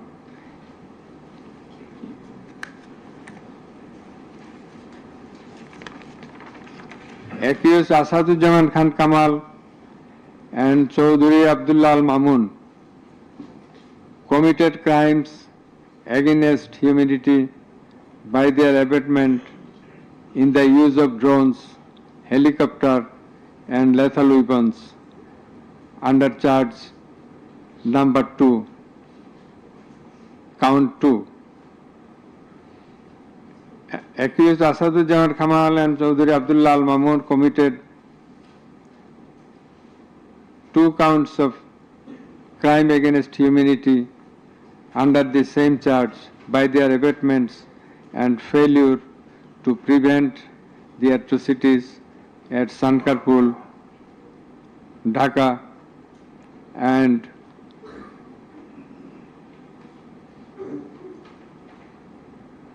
also committed crimes against humanity by their abatements and failure to prevent the atrocities in Ashulia, Sabha, Dhaka under the same charge. Accused Sheikh Hasina, the Prime Minister, and as the President of Awami League and the controlling authority of all affiliated organizations, was the superior commander of the said party leaders and activists, as well as the Home Minister and Inspector General of Police, that is accused Sheikh Hasina and two other accused were in the superior and subordinate relationship. On the other hand, the Home Minister was the superior of the Inspector General of Police, that is, they are in the superior and subordinate relationship. As required to be an element as required by the provisions of Rome Statute. In the like way, all the police officers are subordinate to the Inspector General of Police. They worked under him. Thus, it is apparent that accused Prime Minister Sheikh Hasina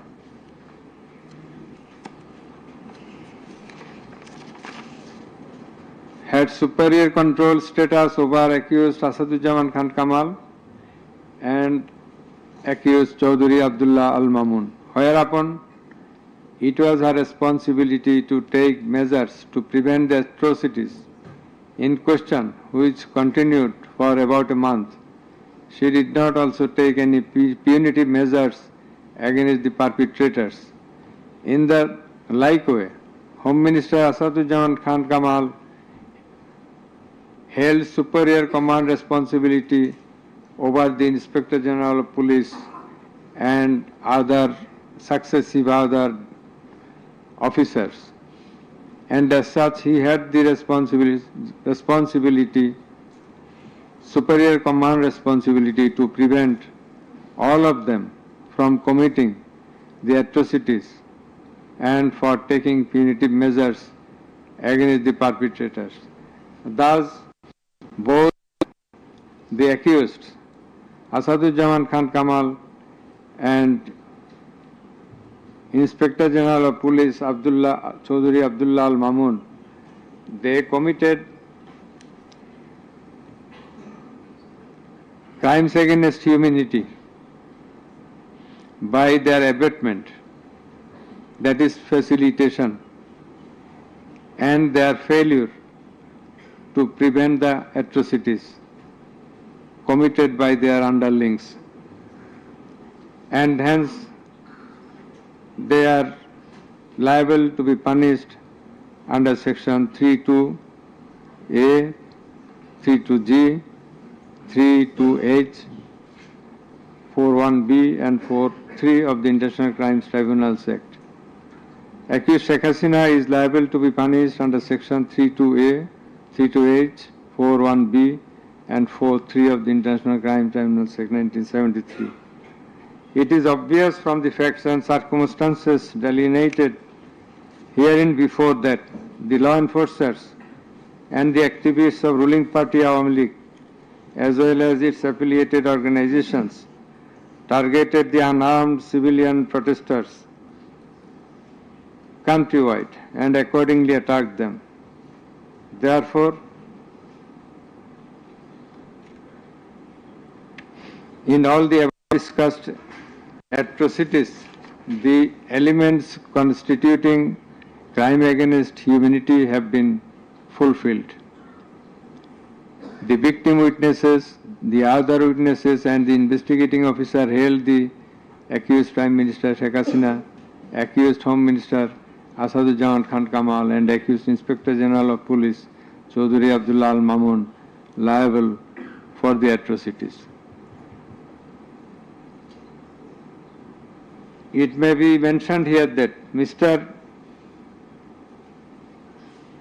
Chaudhary Abdullah Al Mamun, Inspector General of Police, has been tendered pardon on his application pursuant to Section 15 of the Act, with a view to obtaining his evidence. He is supposed to have been directly or indirectly concerned in or privy to any of the crimes specified in Section 3, on condition of his making a full and true disclosure of the whole of the circumstances relative to the crime and to every other person concerned, whether as principal or abettor in the commission thereof. According to subsection 2 and 3 of Section 15, he has been examined as a witness and detained in custody until today. It appears to the tribunal that he made a full and true disclosure of whole of the circumstances within his knowledge relative to the crime and to every other person concerned, both as principal and abettor in the commission thereof. He categorically admitted his involvement in the alleged acts and disclosed that a core committee consisting of Home Minister Asaduzzaman Khan Kamal himself used to hold meeting every day at the residence of accused Home Minister Asaduzzaman Khan Kamal to take decisions as to the necessary measures to face the movement of the students and to pass the instructions and to pass necessary instructions. He said that accused Prime Minister used to pass directions to the core committee in this regard. This accused also said that Sheikh Hasina directed them to use drone to trace the location of the protesters and to use helicopter and lethal weapons to kill the protesters. He mentioned that chain of command in the police service was not maintained. In most of the cases, the highest authority used to communicate or contact the mid-level officers like Additional Commissioner Harun Rashid, Additional Commissioner Monirul Islam. Accused Prime Minister Sheikh Hasina passed the direction in presence of Additional Deputy Commissioner Praloy Kumar Joardar during a core committee meeting,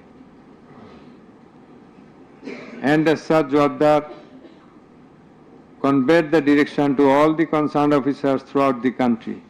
Direction means the direction to use helicopter and lethal weapons as well as drones. Chaudhary Abdullah Al Mamun also mentioned in his testimony that he had a clean image and track record throughout his service for long 36 years. There had been no allegation against him during his long tenure. He said that he feels remorseful and ashamed on seeing the atrocities in the videos displayed in the courtroom. He sought apology to the tribunal and to the people of the country. Although accused Chaudhary Abdullah Al Mamun claimed to have made full disclosure of the circumstances,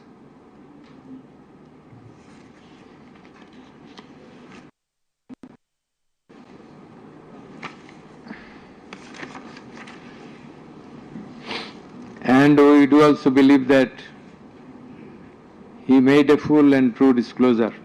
But the offences he committed and admitted is punishable with the capital sentence. And as such, in consideration of his disclosure and the gravity of the offences, we do incline to convict him and award him a lenient sentence, which will be declared later on. By the aforesaid acts and omissions, the accused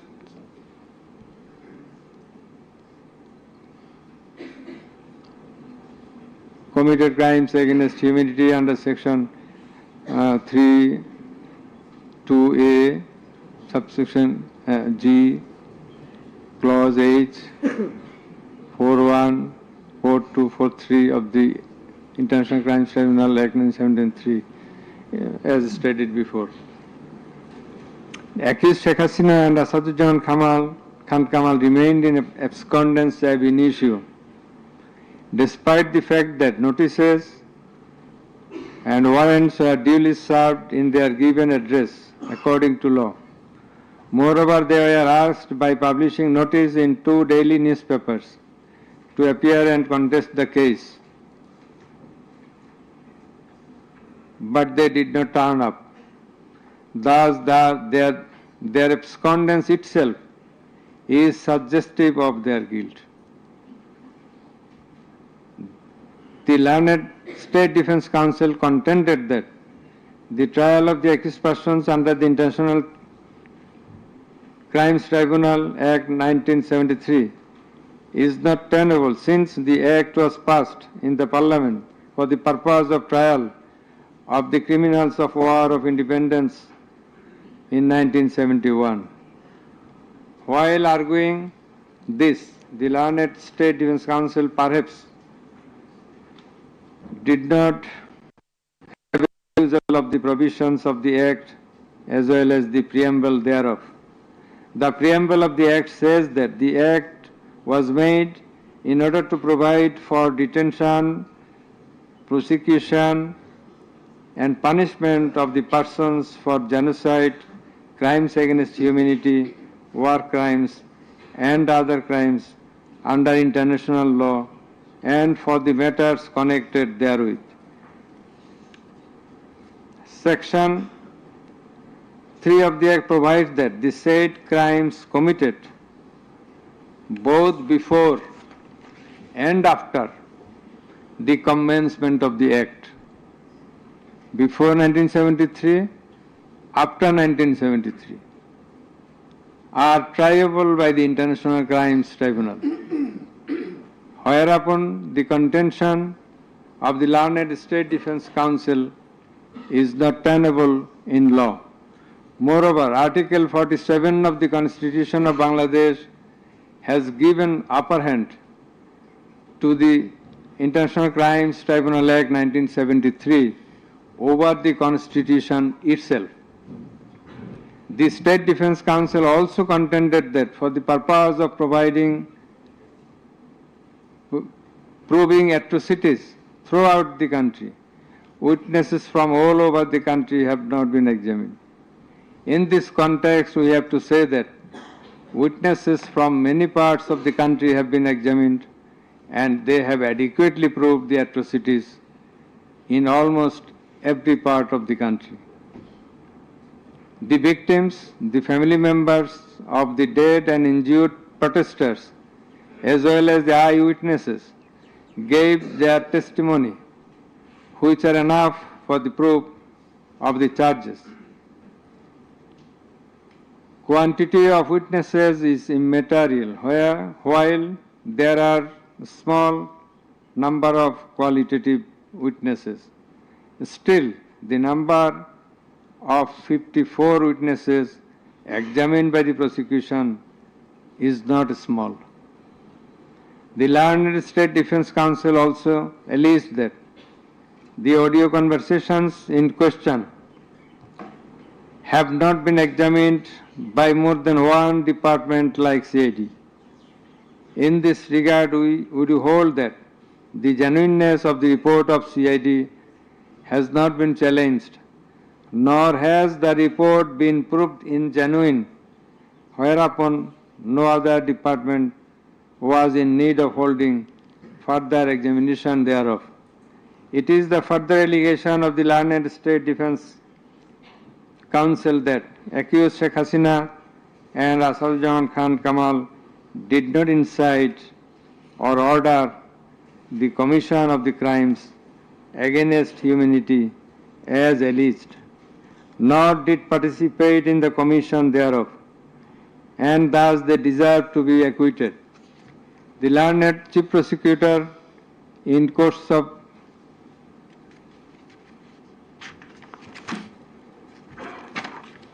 summing up,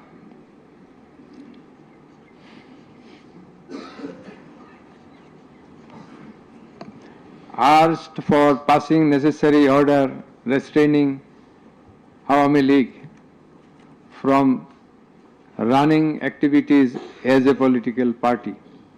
Although the prosecution depicted series of worst deeds of Awami League regime in the language of the prosecution, since achievement of independence of Bangladesh in 1971,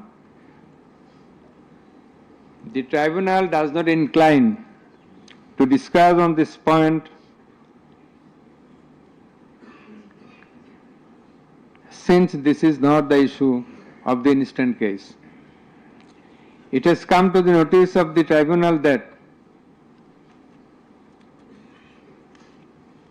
accused Sheikh Hasina, in defiance of the orders of the tribunal to appear and contest the case, has given interviews in the media wherein she denied the allegations leveled against her in this case and also made some derogatory remarks.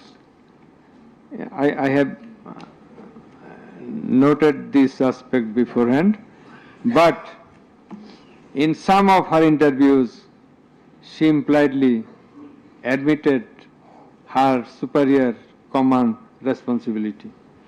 The United Nations Human Rights Commission categorically stated in its report that the political leaders issued direct orders and other directives authorizing and guiding operations by BGB, REB, DGFI, Bangladesh Police, and Detective Branch that involved serious violations of human rights against protesters and other civilian, including extrajudicial killings and arbitrary detention.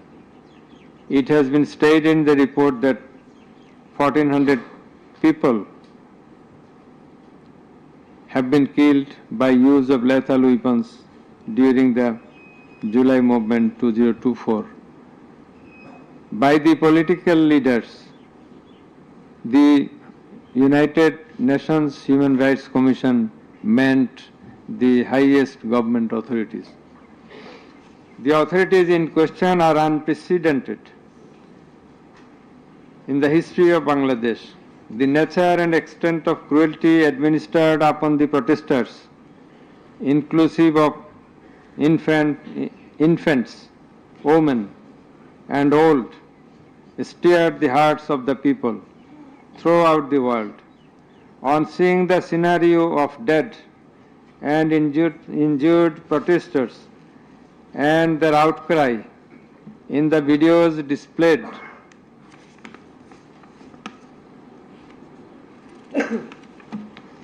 in the courtroom, and also seeing the victim witnesses in the courtroom,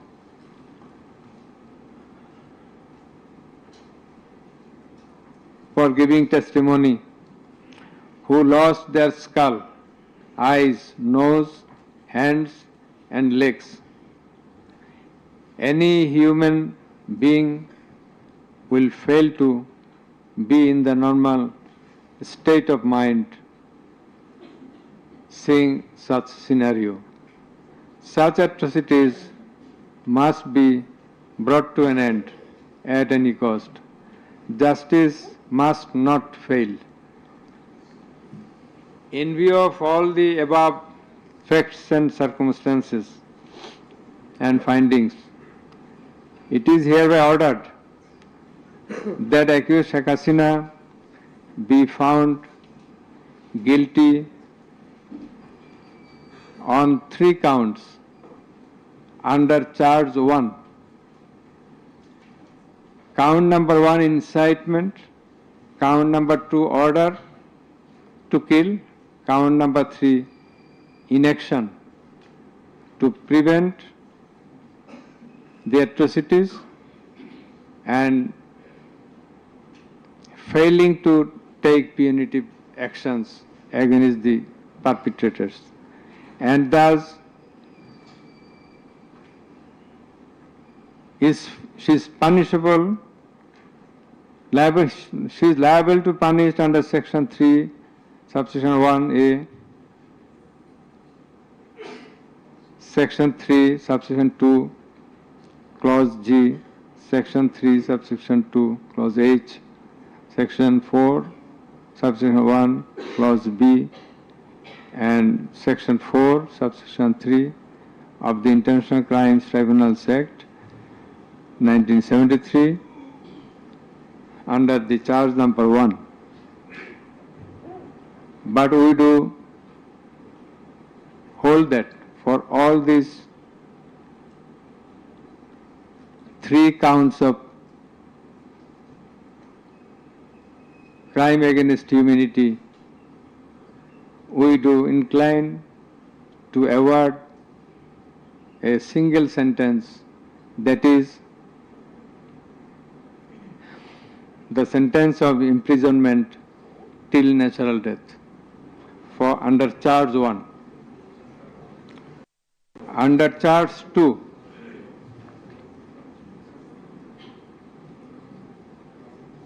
accused Sheikh Hasina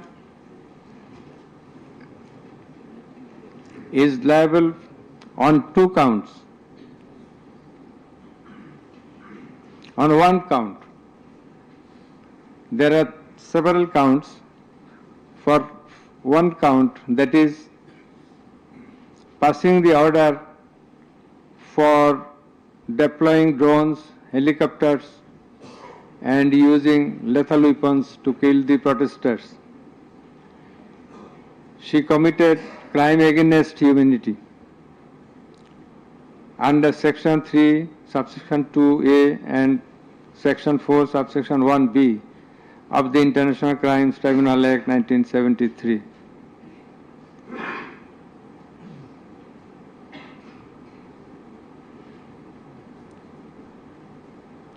She also committed the same crime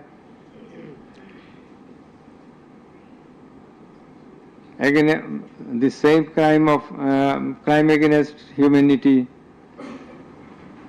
on the second count, killing 6 persons at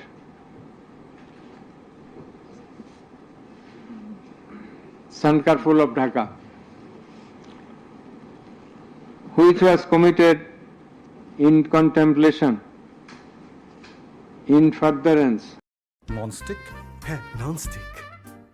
nonstick মানে বাবা Asian পেইন্টসের ultra nonstick, বাংলাদেশের first. এর অ্যান্টিস্টেইন polymer technology দাগ ধুলা ময়লাকে দেয়ালে লাগতেই দেয় না। রঙের নতুন যুগ। বুঝলে ননস্টিক, না বুঝলে plastic. At Ashulia of Sabar, killing of 6 persons. For all these 3 counts, we have decided to inflict her with only 1 sentence, that is sentence of death.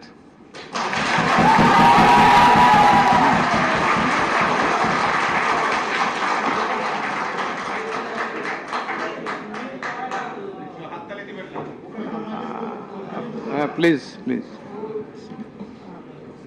For আপনাদের বিনীতভাবে অনুরোধ করছি আদালতের ডেকোরাম, ট্রাইব্যুনালের ডেকোরাম মেনটেন করার জন্য।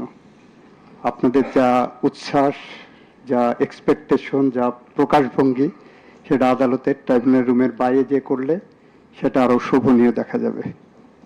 Thank you. প্লিজ সাইলেন্ট থাকবেন।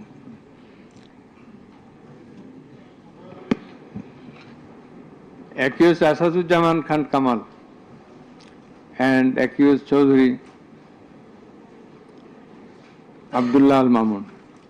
Accused Asaduzzaman Khan Kamal is liable for committing crime against humanity for the occurrence of killing 6 persons at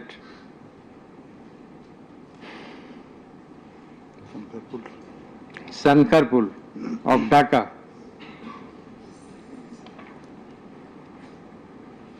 In this occurrence, they are liable for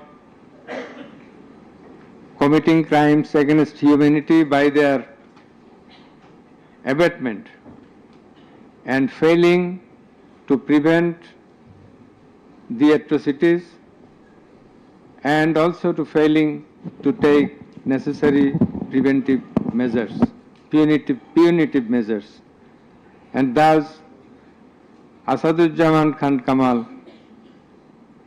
is held liable for the commission of crime against humanity under section 32A, 32G, 32H, 41B, 43 of the International Crimes Tribunal Act 1973 for the commission of killing of 6 persons both at Sankarpur and 6 persons at Ashulia of Sabar. And for both the occurrences, he committed 4 counts of offences, crime against humanity, 4 times, by his abatement and failure to take necessary actions in Sankarpur, by his abatement and failure to take necessary action at Ashulia. So for all these 4 counts, we have decided to award a single sentence of death to Asaduzzaman Khan Kamal. As regards Chaudhry Abdullah Al Mamun, as I have elucidated before, he has contributed to the trial of this case by making full and true disclosure of the circumstances within his knowledge. Yet, he also admitted, and he was involved in all the occurrences throughout the 36 days of movement, considering both his contributions, his admissions, with the material evidences to the tribunal to arrive at the correct decision, and also in consideration of the gravity of the offense, we are both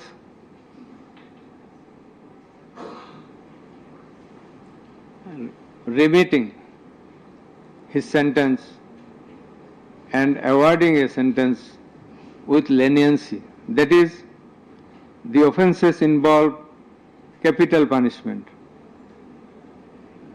But for his contribution, we have decided to inflict him with the sentence of imprisonment for 5 years.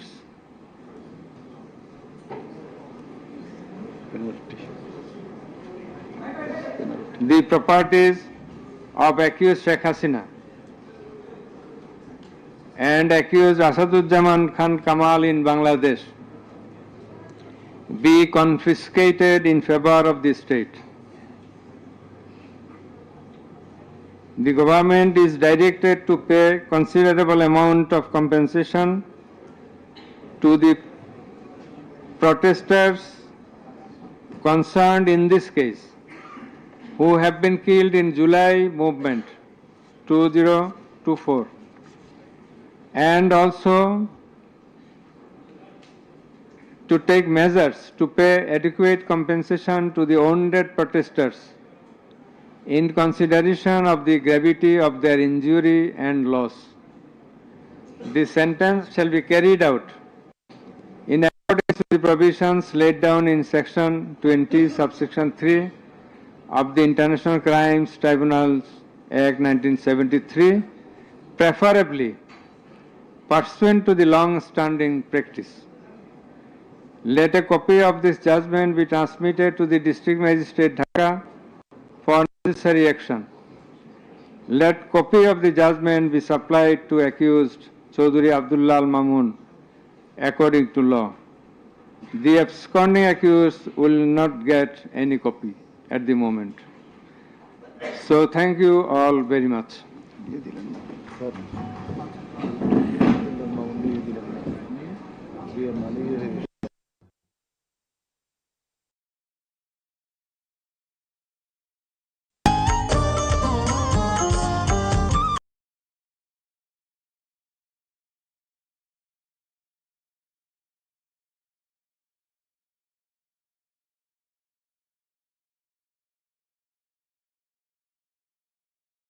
أعوذ بالله من الشيطان الرجيم بسم الله الرحمن الرحيم الحمد لله رب العالمين الرحمن الرحيم مالك يوم الدين إياك نعبد وإياك نستعين اهدنا الصراط المستقيم صراط الذين أنعمت عليهم غير المغضوب عليهم ولا الضالين بسم الله الرحمن الرحيم الله لا إله إلا هو الحي القيوم لا تأخذه سنة ولا نوم له ما في السماوات وما في الأرض من ذا الذي يشفع عنده إلا بإذنه يعلم ما بين أيديهم وما خلفهم ولا يحيطون بشيء من علمه إلا بما شاء وسع كرسيه السماوات والأرض ولا يؤوده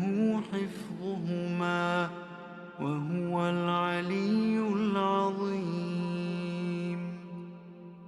بسم الله الرحمن الرحيم آمن الرسول بما أنزل إليه من ربه والمؤمنون كل آمن بالله وملائكته وكتبه ورسله لا نفرق بين أحد من رسله وقالوا سمعنا وأطعنا غفرانك ربنا وإليك المصير لا يكلف الله نفسا إلا وسعها لها ما كسبت وعليها ما اكتسبت ربنا لا تؤاخذنا إن نسينا أو أخطأنا ربنا ولا تحمل علينا إصرا كما حملته على الذين من قبلنا ربنا ولا تحملنا ما لا طاقة لنا به واعف عنا واغفر لنا وارحمنا أنت مولانا فانصرنا على القوم الكافرين بسم الله الرحمن الرحيم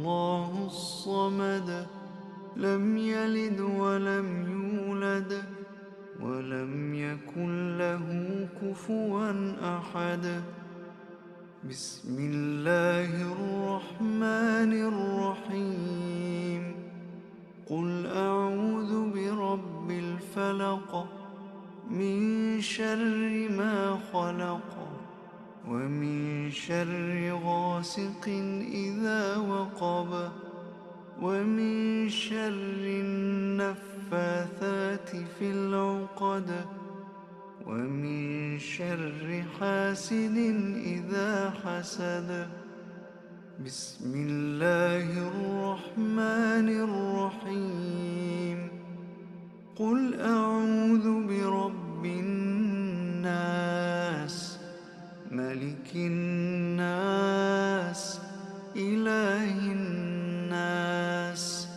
من شر الوسواس الخناس الذي يوسوس في صدور الناس من الجنة والناس بسم الله الرحمن الرحيم قل هو الله أحد الله الصمد لم يلد ولم يولد ولم يكن له كفوا أحد بسم الله الرحمن الرحيم قل أعوذ برب الفلق من شر ما خلق ومن شر غاسق إذا وقب ومن شر النفاثات في العقد ومن شر حاسد إذا حسد بسم الله الرحمن الرحيم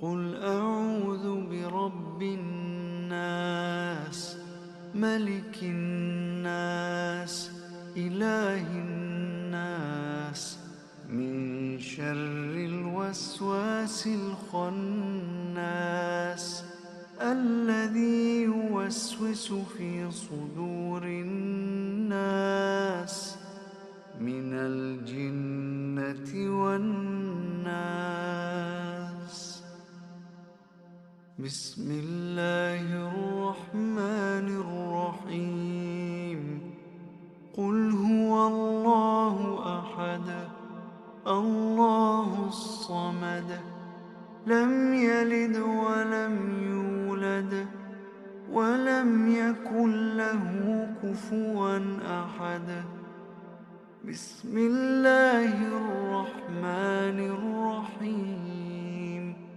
قل أعوذ برب الفلق من شر ما خلق ومن شر غاسق إذا وقب ومن شر النفاثات في العقد ومن شر حاسد إذا حسد بسم الله الرحمن